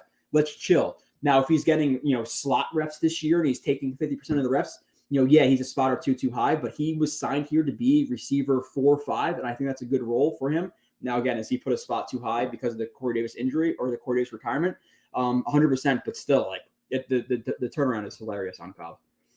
Yeah, and that's like what Hard Knocks will do. I think it is going to create a lot of these types of storylines where maybe the on-field gets overlooked a little bit more because there's off-field drama that you're kind of seeing with Hard Knocks that you otherwise wouldn't see. That's what's really interesting about Hard Knocks to me. It's like all these stories that we're seeing, this stuff is always happening for every team. Mm-hmm. Like there's crazy smack talk after every single play in every game, but only the ones you see are the ones that are going to get the attention. Like, the whole Rodgers versus number 55 in the Giants thing is like, there's a lot of very interesting conversations happening during the game, but that's the only one you see. Now everyone uses that to judge, like, was Rodgers in the right? Is he being too arrogant? Is this something he should say and all that? So it's very interesting the power that these types of things have in terms of, this is what you're going to get judged on, this very small part of what's happening. Which, by the way, one of the other practice clips we got, I don't know if it was from Hard Knocks or One Jets Drive or whatever it was. Maybe it was like a practice clip or whatever from the Bucs practice, but like when Rodgers saw that guy who was blitzing or faking the blitz, he's like, no, back up, you're not blitzing, which people compared it to Twitter as it's just like Cam Newton's thing where you have Clay Matthews who called out the wheel route. It's so much more impressive for Rodgers to know that a guy's not blitzing than for Cam Newton to know what route the running back is running and then say, no, it's not a wheel, because there could be 1,000 different routes he's running. So really, really impressive from Rodgers there. And I think it's a lot more impressive than what Cam Newton did years ago. So again, it's like, the route he's running. He's not running a wheel, so you could kind of call him out. You have to be pretty confident he's not blitzing to say something like that. So pretty impressive from him, obviously. We have Nani and Goated up there from Mr. Bonesy. Jets mess. What is up, my friend? Jordan Victor says he agrees. Don't trust Becton and Brown to stay healthy.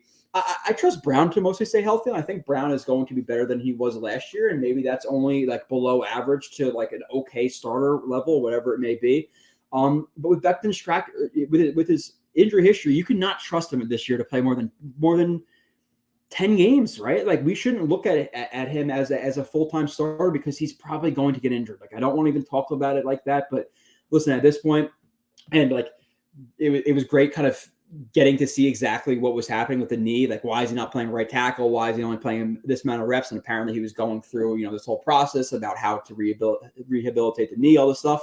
But at the end of the day, he's played 25 reps at most in a game at this point, which they don't want to push it too far, but he has to play 60, 70 reps, 50, 60, 70 reps for 17, 18, 19, 20 games. Can we expect that from 2 years of not playing? And then you don't have to necessarily answer it because you're going to say, yeah, like obviously we shouldn't. Like it's an obvious answer. So I don't know. And somebody said that Billy Turner has been doing better the last couple of preseason games, which to be fair, he has been. Like he hasn't been that bad in preseason, I don't think. Like there's been a few bad plays, but I watched him at tackle for a full year. It was not pretty. It's just not pretty. So I'm not going to bank on Billy Turner as the backup. Mr. Bonesy says, I feel like our back O-line is not too shabby. Left tackle, Turner, Tippmann, Schweitzer, Max Mitchell. Who's got a better – we'd have to really know about all the other teams' backup offensive linemen. I would say I'm okay with the interior. I would still like another tackle. I would have really liked a Josh Jones. I would have really – and people are going to shit on me for this, but like even like swinging like a 6th round pick for a Kelvin Beachum type of player at this point. Or like when the Jets last year – and obviously the plan wasn't that Becton was getting injured. But like when they were going to bring in Dwayne Brown to be a backup to Fant and Becton last year, like Dwayne Brown's a really good backup, or like when Morgan Moses came in, really good backup. So I think there are teams with really good backups at tackle who are actually better than Turner or Mitchell. And again, especially considering Becton's track history or his health history, Turner and Mitchell just aren't enough. It just is what it is. I agree. I think interior, I feel good about Schweitzer as a guard more so than center. If he's as long as he's a guard, I think he is a top, above average backup. And then Tippmann as a center, I mean, I'm confident enough that he would have been a solid starter this year. So I think his backup snapping center, though, dude. that is the one it's thing. So bad. It's so he's bad. It's really bad. It's pretty much unplayable. It's probably why he's not starting. It's just it's probably, I mean, the snaps he was playing, he's maybe playing like 3/4 of the game. He's throwing like 5 or 6 bad shotgun snaps a game. So, and like really bad ones, like maybe they're catchable, but barely, like took one hand leap. So he's really got to work on that. But yeah, there was one Zach Wilson that completely turned his body to grab it. The one play, even the one where he threw the bomb to Hardman, I think was a one-handed leaping catch. So like he's got to improve that for sure. But other than that, like I think he showed enough to me to where I thought he could have been at least a decent starter. So he's good. But yeah, I think the tackles, I mean, maybe there are teams that are worse. Maybe they have a 7th round pick as their backup right now, or the worst scrub in the league was even worse than them. So maybe it's not the worst, but I think especially for this particular team, as we said earlier, with a very old left tackle and an injury-prone right tackle, you would like to see better. But maybe they're middle of the pack, and we're not giving them enough credit because we don't know every unit in the league. But it's shaky. There is, I think, a potential for them to be lower end backups. Listen, like even if you want to say it's middle of the pack, I think they had an ability to make it top of the pack and they didn't do it, right? So like, and if you can make it top of the pack, why don't you do it for a couple of $1 million, especially considering where Becton is? So, I'm not going to be like one of those people who are just going to be like an apologist for Joe Douglas. I like a lot of what he does, 90% of it I do, but there's a few things like not, the backup quarterback, the backup tackle, like there's some spots that I'm not necessarily going to agree. Some of those teams might not have as good as backup tackles or whatever it may be, but like, are they in a Super Bowl running? Do they have Aaron Rodgers who's more immobile at this point in his career? Like, what are their situations, or is it the Cardinals who want to lose games? So like, they don't want a backup tackle. They want their freaking tackle to get injured and their quarterback to get sacked so they can get Caleb Williams. So what's the situation? So I feel like something could have been done. So we'll see what happens. Joe, what did you see from Ruckert in preseason? Did you look at his film at all? I thought the blocking was pretty good. This last game, I showed that one block on a crack toss. He did a really good job like getting up the arc and blocking and kicking a guy out, taking inside out leverage or inside out angle, really controlled feet. We had the Conklin special with that rocker step before the break on the out. There we caught the ball. He stiff armed the guy, ran for a first down. So that was a nice play. So I haven't paid attention to him so much, like laser focus on into him because he didn't really play a ton, but this last game, he was impressive. Towards the end of last year, he was impressive. And I think Nania on Twitter, I put up one of those plays, and Nania said Conklin or Ruckert over Uzama. So I know where Ruckert, you stand yeah. on.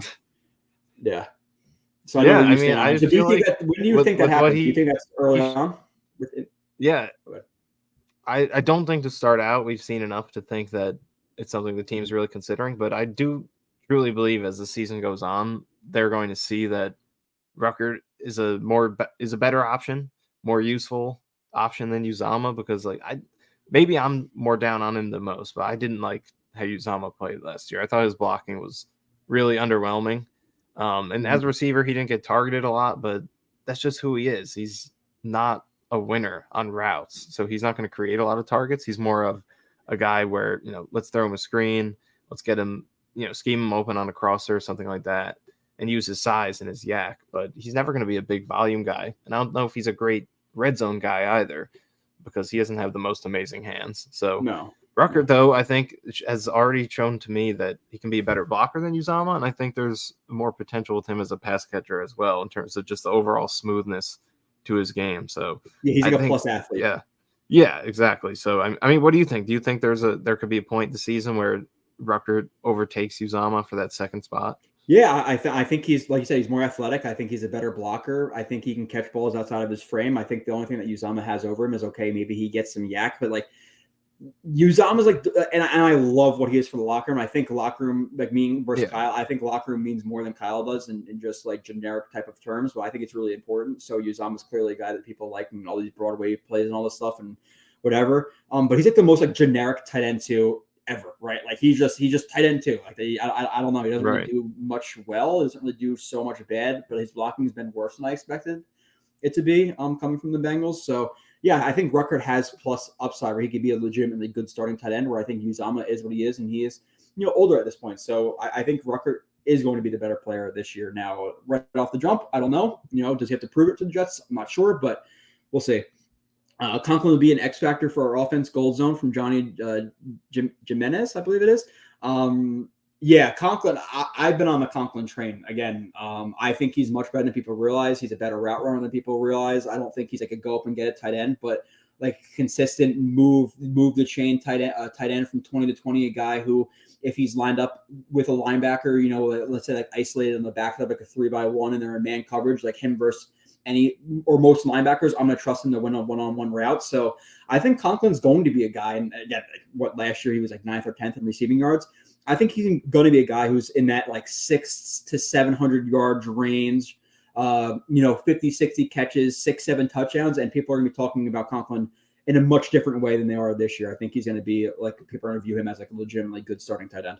And it's going to be him and Ruckert going forward. I agree. And I have him finishing second on the team in catches, targets, receiving yards. And he was last year, but wow. You have predictions? What are your predictions? Oh, I got all my predictions written out. I made an article, but yeah, I think he's going to have a big year, especially because they just didn't really add too much depth and competition. So I feel like he's like, if I need someone to win on third down, win a route, have the most reliable hands, he's probably that second best target on your team to Garrett Wilson. So I think he's going to really separate himself. Mm-hmm. Yeah. I think Conklin's going to be looked at a lot differently. Again, like, of course, I stand for Conklin. When he's coming to the Jets, then his first game, he has like 4 drops in his first 4 games. He had like 1 drop in the last 4 years with the Vikings. So he's going to bounce back. Solzy says the problem with Hardman outside of his hands is the fact that he doesn't really create separation via route running. Yeah, 9 routes and like it, the speed, if it's off coverage, yeah, sure, sometimes you can win on those, but it's more if there's off coverage and it's like, the basic, a dig. People are referring to it as a basic now for whatever reason, over, stuff like that, where he's uncovered. Yeah, he can create some separation, but he's not the best route runner. And we know Rodgers is very particular about his receivers and how they like set adjust. And okay, are they going to run this at 10 yards or 12 yards or 14 yards, depending on the linebacker, depending on the safety? I don't think Hardman's the most reliable player with that type of stuff, where Cobb is going to be in the right place at the right time. And we saw Cobb on that scramble drill where he almost got, if Rodgers didn't trip or get his foot taken out, he probably could have hit him for 40 yards down the field or whatever it might have been. Like, he's very good on that stuff. So I've been saying it for a couple of weeks now. I'm not sure how great the connection between Hardman and Rodgers is going to be. So we'll see. The Raiders could technically trade Devontae, but only if they were willing to eat a $7.9 million dead cap hit charge in 2023 and a $23 million cap hit. And yes, like, how much do you have to trade for them to eat $23 million on their cap next year? Like, could you give them cap relief too? Like, is that I know like in baseball and shit can do that in the NFL. I suck with the salary cap stuff. Be like, here's $8 million. I don't know. But Harold says, like Gibson, think he'll be an outstanding returner, but he did drop several catchable balls. Yeah, he's got to stop catching with his chest. He's doing that a little bit too, where he's like trapping the ball with his chest. So we need to see more hands catches from the UDFAs, that's for sure. Mike says, I'm more worried about Hall being a backup at corner, even if it's just for one game. He looked really bad. Like, yeah, he's looked bad, but like he's getting beat. When he gets beat, he's not getting roasted. Guys are beating him, making like very acrobatic, contested catches against him. Like he's not getting roasted. So I wouldn't feel so bad about Hall being a backup. Like at this point, Nani, we've seen, Dimitri Patterson's, starting for the Jets are trying to, or Wall, Marcus Williams and Darren Wall. Was that his name? Yeah. Like we've seen some bad corners. Hall being a backup should not be a concern, especially considering he's corner 5? Like how often is he going to be on the field? Yeah, like I think he's definitely become an overhated player because I feel like there was, they draft Sauce and he gives up the touchdown that first game. So, I mean, I don't know. I think he's gotten more criticism than he deserves. So I'm okay with him in that role. Yeah. Yeah, but I saw this too. Perry Nickerson. I don't know what the Dolphins are doing. Like they got Dan Feeney, Perry Nickerson. They cut Chosen Anderson, which no, we're not getting him back. Just so many Braxton Berrios, so many Jets on their team. I didn't know Perry Nickerson was still around. That's kind of wild. Okay, I know that people keep saying that Ball has bad ball skills, and it's true. But yeah. If you really want to go through all the corners in the league at cornerback 5, now maybe that's your next article. We're running out of some stuff the next 10 days. Where does he stack up versus corner 5s in the league? I think he'd be pretty high up there, to be completely honest. So I agree. I love Hall. His ball skills were average, and it's just the fact that he's not athletic enough to necessarily be able to get his head around that extra second. Because he has to catch up because he's trying to play for the guy's eyes, but he's just not the most dynamic athlete. So let's see. Only need average safety with a good D line. Yeah, and with Adams, like, listen, at the end of the day, Whitehead is what he is, right? We're hoping he takes a step up from last year because last year he was pretty bad. So let's hope he's more towards average this year, even slightly below average. Jordan was so bad last year where if Adams is just okay, it's a massive upgrade, right? So let's just hope he could be at least okay. Just okay is a huge upgrade. So I'm excited to see what Tony Adams is all about. They've figured out some spots like that in the past with the Niners under solid, like these linebackers, safety type guys who come out of nowhere. So Hall should be moved. He's not going to get moved to free safety. I'm going to keep just running down. We're about a half an hour behind in the chat. Hampsel will be released with an injury. Oh, settlement. Okay, I didn't know that. I agree. I'd rather have Cobb if we have one extra touchdown with Hardman and 7 fumbles a year. I'd rather have Cobb. Yeah, like Nani right now. Okay. And this, it's not going to be obviously a testament to Hardman here, but like in the slot, slant, 3rd and 5 right now, Cobb versus Hardman. Who are you taking on that slant to convert? 28-28 driving versus the Chiefs. Yeah, Cobb easy. Yeah, for sure. Yeah, exactly. And I think people who are saying that it's Hardman just haven't watched him run enough slants and catch a ball over the middle. So again, and it's part of the reason why I'm saying I would like to add another receiver because I don't think Hardman's a 3. Lazard being a 2-3, okay, I'm okay with it because of the connection, all that stuff.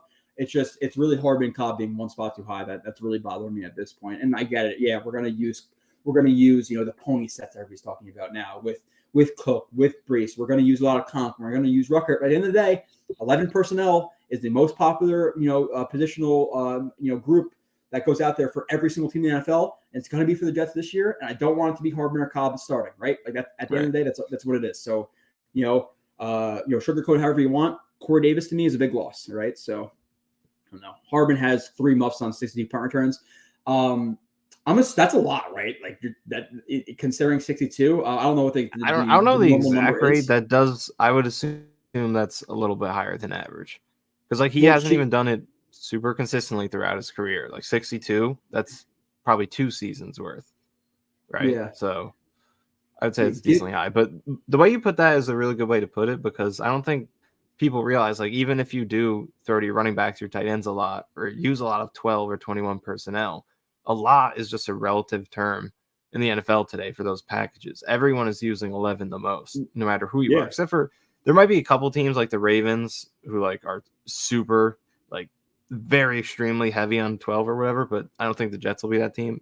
The majority of teams are still mostly using those 3 receiver sets. So like you're saying, like that's your base package, and you got Hardman and Cobb out there, like 2 guys who still bring a lot to the table. We're both praising Cobb, and Hardman has, explosiveness that not a lot of players can match. So they're good weapons, but for over half the snaps, like one of those guys is out there. Is that an ideal starter to you? So Yeah, I don't think so. So it is something that could hurt them more than I think people are, giving it credit. Yeah, I think the easy thing is to say, okay, hey, yeah, Conklin's going to take those targets and all that stuff. But at the end of the day, they're going to be starters. Like that's your starting skill group.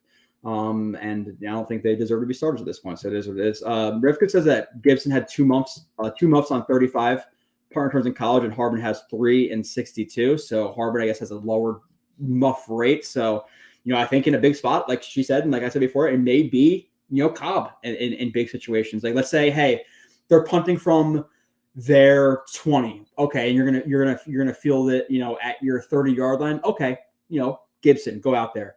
If they're going to be punting from their 50 and they're gonna call from corner, something like that, or punt it at the 5, hey, Cobb, you go out there. Like maybe it's a thing like that, like which I don't know if teams really do, so much of, but that's kind of my idea. So let's keep going on. Naheim Shelton is one of the ones who gave up the TD at the end of the Giant. Which, by the way, I don't know if you saw that touchdown, Nania, but the all 22, you couldn't see the catch. So I was going to talk about it, but then on all 22, you actually can't see the touchdown catch. So you can't really break it down so much. Yeah, I don't think I looked at that one. That's fine. Yeah, so he did give up a Mims is a better than our wide receiver and back. All right, okay. Mims is currently not on a roster in the NFL, so I'm not sure how much you're. He's not better than Cobb. He's not better than Hardman. So let's see. Okay, a lot of comments from David about Mims in here. The Giants apparently think that Cobb started this whole thing with a cheap shot.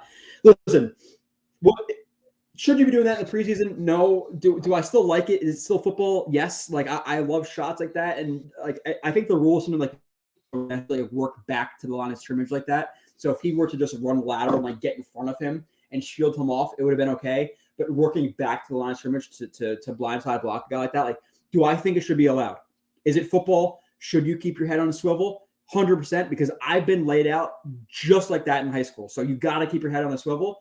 But in the NFL, do you have to be smarter? Yes. Is it preseason? Is it going to be, a 15-yard penalty in the preseason, which doesn't really matter? Sure. So like set the tone. I'm completely okay with it. In the regular season, don't pull that shit, right? But I like setting the tone like that in preseason. Like, hey, listen, this Cobb guy who nobody gives a shit about is now laying dudes out, on runs. Like I like setting the tone. I think it's a nice football play. I'm okay with the penalty there.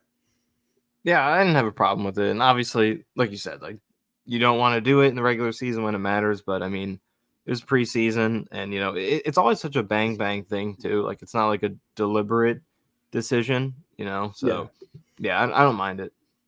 Oh, okay. Oh, I actually just realized it's almost 8:00. So we'll do more lightning round. I think you're better at lightning round than Kyle. I know Kyle takes a lot of grief for lightning round. So I can be long-winded too. Like we struggle with that on Cool Your Jets. It'll be a mailbagger. Like, all right, we're gonna wrap this up. And then 30 minutes later, talking about Nick Bawden or something. Yeah, no, it's just like you'll have Kyle who like will like whatever his responses are. Let's say usually a minute or two, whatever. And I'll be like lightning round. Then it's like a 5-minute response. They'll get into a backstory about a high school. I'm like, Kyle, lightning round. So we'll say no skills. I appreciate the $5. I believe again.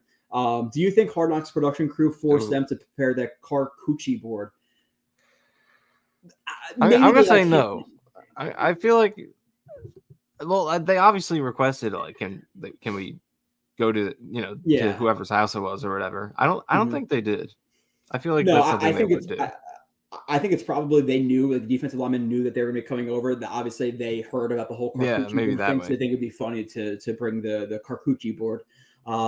So yeah, I don't think it was necessarily planned there, but I'm going to keep going down. I'm not afraid of inexperienced UDFA, just bad players, irrespective of how they get here. Quickly on the Hard Knocks, like something that I thought was funny to think about. Like I thought that the whole thing with Saleh, the Sopranos intro was pretty awesome, but it was funny to think about like some crew member probably said like, hey, can I ride with you to the game and sit in your passenger seat and like film really close to your face? Like that's probably just funny to think about. Like Saleh, who hated Hard Knocks, now there's some crew guy like right next to him in his car, the camera in his face. That's funny. Yeah, I just I appreciate the whole like Sopranos thing. I'm outspoken on this, where I think Sopranos is extremely overrated, but it is what it is. I'm not gonna get into that because I'll get shit. So I don't really. I mean, care I about this wouldn't say whole I'm totally Sopranos with you thing, because I but- can't say definitively yet, but I tried to get into it, and like a few episodes in, like I just kind of fell off. So I want to give it another try, but through a few episodes, I wasn't totally feeling it. So It's I a will little say cheesy, little cheesy for me. Jets Unleashed. What's your guys' confidence in us beating the Bills?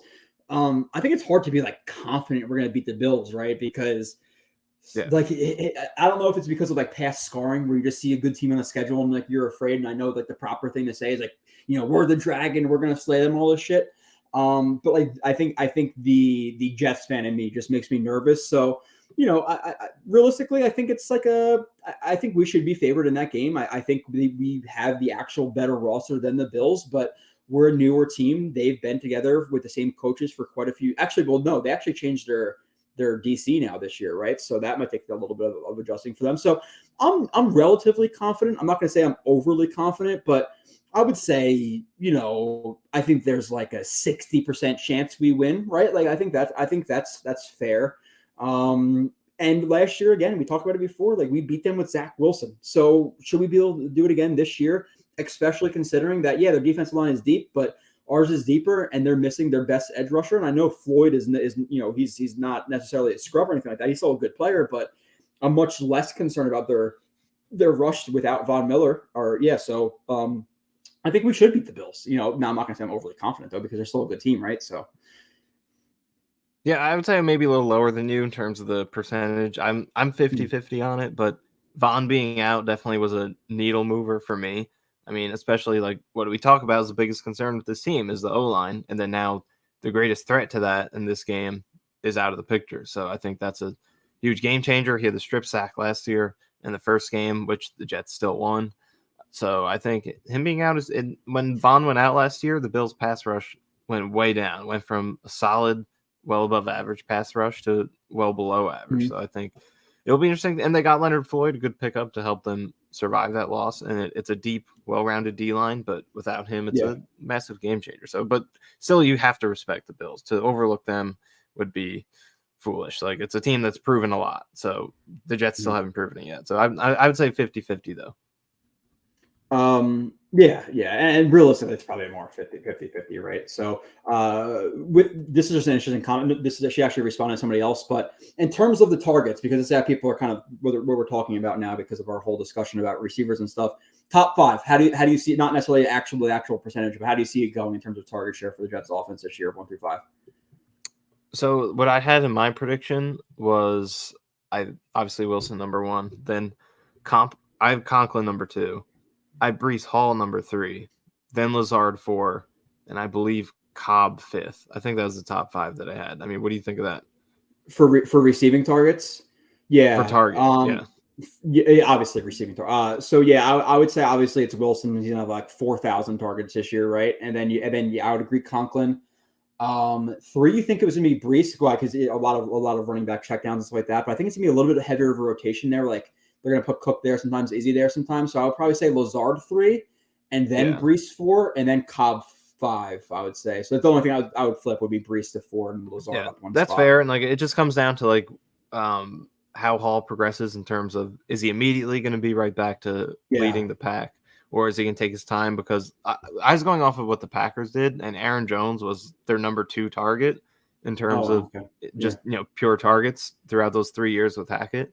So they've really thrown the ball a lot to their top guys. So I think Hall is definitely in line to do that. It's just like, how does that split go with Cook? How long does it take Hall to get back to being the true number 1? So that's the thing. Like maybe some of those targets go to Cook, and like that's a little closer between the two of them. Which there are questions with that, like which we talked about. Do you want him getting a lot of targets? But it's another conversation. But I do think we'll see a lot of running back targets. Conklin number 2. I think Garrett's going to dominate to the point where I think he gets at least twice as many targets as whoever's number 2. And he's got to be like really 10 or 12 targets around. a game. Yeah. Right. Like 10 or 12 a game ish at this point. And that's exactly what you said. If Breece was healthy and Cook wasn't here, I would say 3, but it's just because of the injury and Cook being here, I would say it's probably 4 or 5 or something like that. But I completely understand the reasoning. Who are the starting linebackers and backup off? Who are the starting linebackers? Well, the starting linebackers are it's Mosley, Quincy, and then obviously when you're in nickel, I think you're gonna see a lot more big nickel. Where you're gonna have Amos in the box as like that quasi 3. I think Amos is more of a starting linebacker than Sherwood is a starting linebacker. So I guess if you want to lump him into the starting linebackers, and then backup guards are it's Schweitzer's the backup guard, right? Primarily at this point, I think Tippmann would be the other backup, but my problem with that is I think he needs work at center already. Like let's relax on moving him around a lot. Let's let him focus on center. Let's let him focus on snapping a freaking ball, because I've been impressed with Tippmann. The snapping the ball thing's got to stop, dude, because it's like I know you said it's like 6 or 7. It's like almost every single time it's a shotgun snap. It's off. Like it's really, really bad at this point. So I think he needs to just chill and just stay in one spot. How much of that did you see on his college tape? Because I don't remember it being a huge issue. Yeah, I honestly don't remember. I know they didn't run a lot of shotgun at Wisconsin, but it's not something I actively track or watch the stats for. So I didn't necessarily notice it, but I don't think they did it a lot. But I could be misremembering, but it's not something I noticed. So it's obviously come to fruition now that it's a problem. But okay, let's see. I'd be fine with Beecham. Yeah, dude, Beecham is a swing tackle. I'll take it all day. I know people are going to shit on that, but Beecham was okay for us, and I think he'd be a solid backup, and he's obviously a good locker room guy too. So did anyone sign Peter? Go ahead, Nani. What are your thoughts on Peters? Because I think I messaged you that one day. I'm like, why not Peters over Billy Turner? You're just like, no, So what's your thoughts on Peters?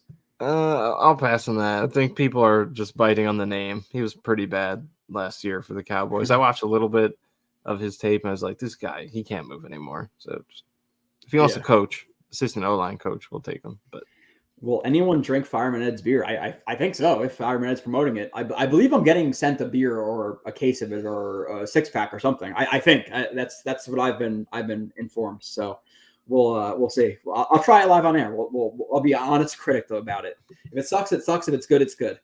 If it sucks, I probably won't say it sucks that bad. Maybe behind the scenes I will.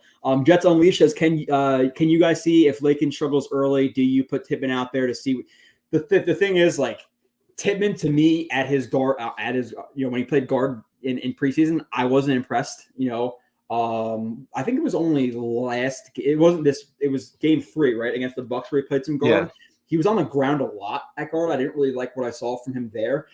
And Tomlinson, whether or not it's right, massive contract. You'd have to really, really suck to put Tippmann there. So I think it's a very, very low chance that it actually ends up happening. Yeah, I don't think I was an advocate of that before we saw him play against the Bucs, but I didn't think he looked too great. And at this point, with the snapping persisting, I agree with what you said. Like, let's let him stick at center and focus on that. Yeah. It's just listen, it's a hard freaking position to play. Like, don't try to move him around so much. And like, this is my problem with AVT. It's like, just move him out the tackle. Yeah, ideally, or in a situation where you need to, sure, but ideally he just stays at guard. Like, I think he's going to be I think he's going to be an all-pro type of guard if he stays healthy. So, okay, let's. I'm setting Nani a Cook jersey. He'd accept it. He'd accept it. I think Nani's did you order one of the new jerseys, by the way? The Vapor ones, or? I did get a Rodgers jersey. But I did say on Cool Your Jets that if Cook, if he's averaging at least 4.5 yards per carry at the halfway of the season, I'll get a Cook jersey. So that's already out there. But what were you gonna say? I'm curious to see if that happens. Like, maybe he's not used in short yardage situations and he does get 4.5. That's going to be. I'm definitely going to keep an eye out for that. So let's okay, keep moving on. Y'all can expect the backups to be good players. I don't know what that's referring to, but let's keep going on. Jets' first game is like a good heavyweight fight. Bills and Jets will come out of this game both hurting. Yeah, going into Dallas with the dub week 1 is going to be so freaking exciting. Where, again, obviously I'm going out to Dallas. If I'm going out there with a loss and they have to, it's not like a must win in Dallas at that point, but there'll be a little desperation. A little bit of desperation. Yeah. So I'm going to be feeling a lot different about it. So we'll see. 1 out of 28 bad. 1 out of 20 is pretty bad.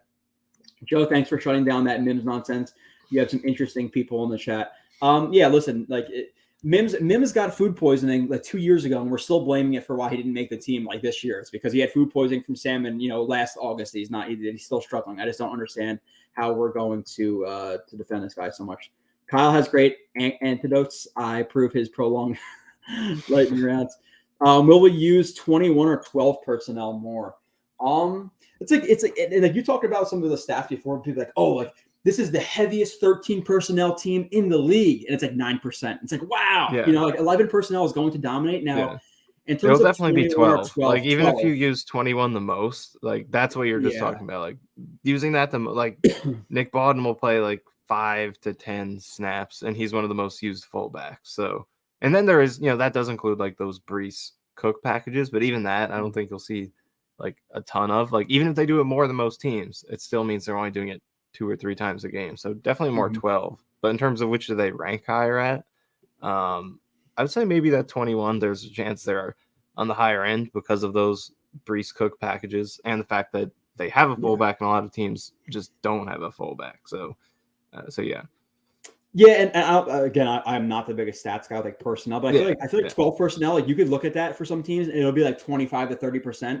I feel like a high amount of snaps for 21 is like 15%. Like 21 is not as heavy as a personnel set. So it'll be 12, and it's just a lot easier with the offense to have 2 guys on the line of scrimmage. If you have 2 guys in the backfield, it's not always as easy to get those guys involved in like actual route concepts unless they're a check down. You don't necessarily want to have like 2 check downs, well, you do, but you know what I'm saying? Right? It's just hard to get them involved.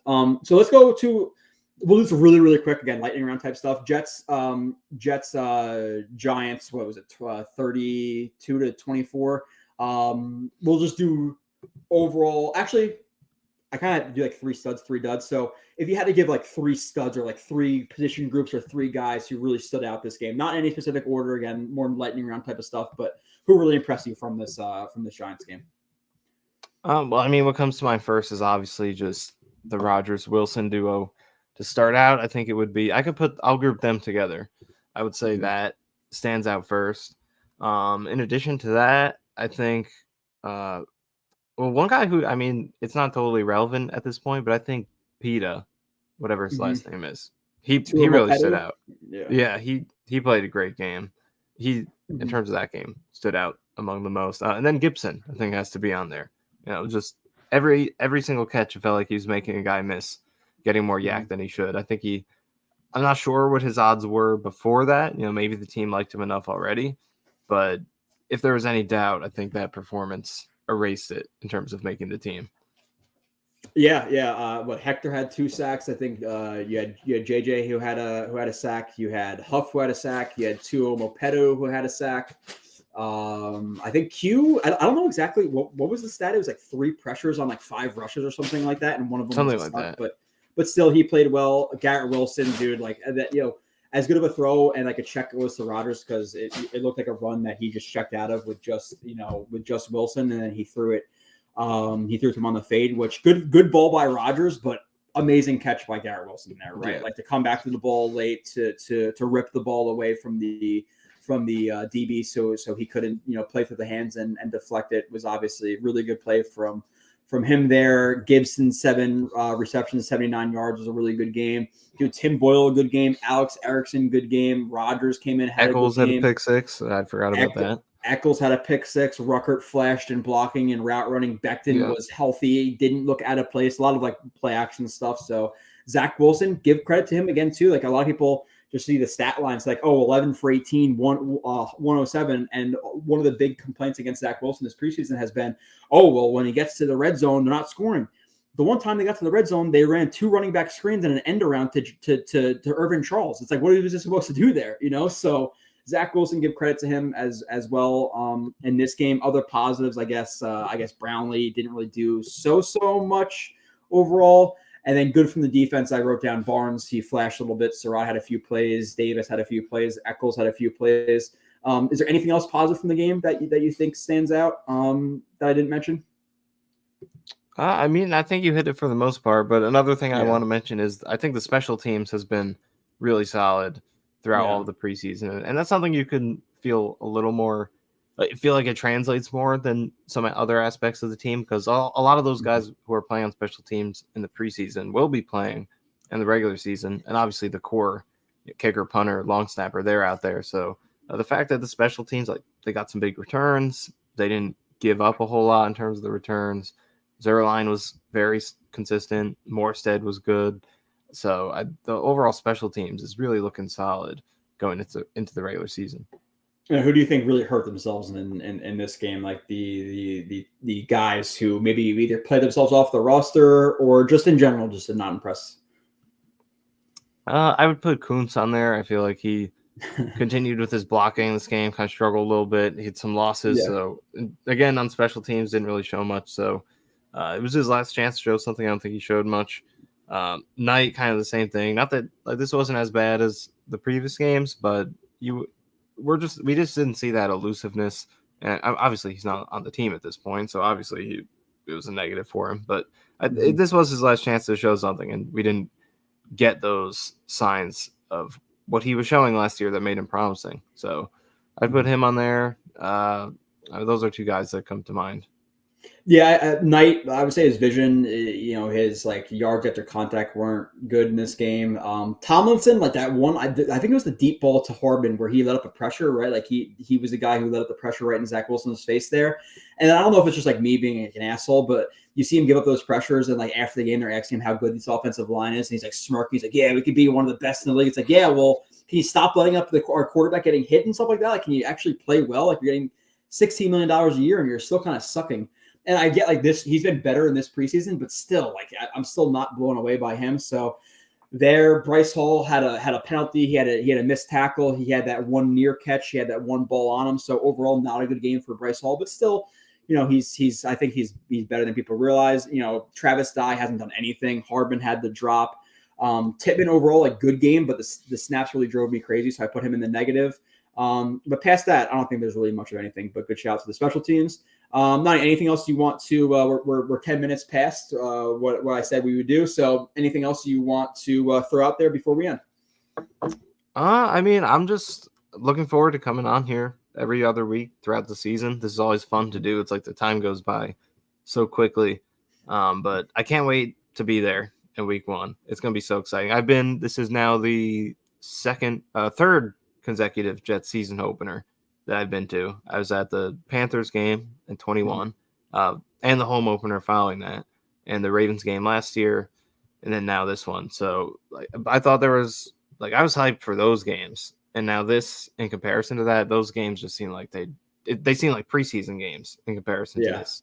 So I cannot wait to see what it feels like in the parking lot before the game, just all those hours leading up. And there will be some Bills fans in there. There will be, they'll make their presence felt. But I hope Jets fans are going to fill that stadium this year and be there when the game starts, because I was kind of disappointed last year. The games I went to, like, we're not full when the game starts. Like, can we? Yeah, we were taking pictures before the game. Yeah. So I remember Saleh tried to get everyone in for that Pats game, and then it was a little better, but it still wasn't great. And granted, MetLife is, it's hard to get into. It's not the best design, but you can get in there if you make an effort to. So I'm looking forward to the energy. It's gonna be a lot of fun. Yeah, I'm looking forward to the season. I think I'm going to 11 out of the 17 games. Week one, definitely get there at least for the intros. Like don't leave your tailgate like 7:30, but I'm definitely excited. Nania, I will see you in a week and a half. You'll be back to recap that first game. Everybody else in the chat, we appreciate you.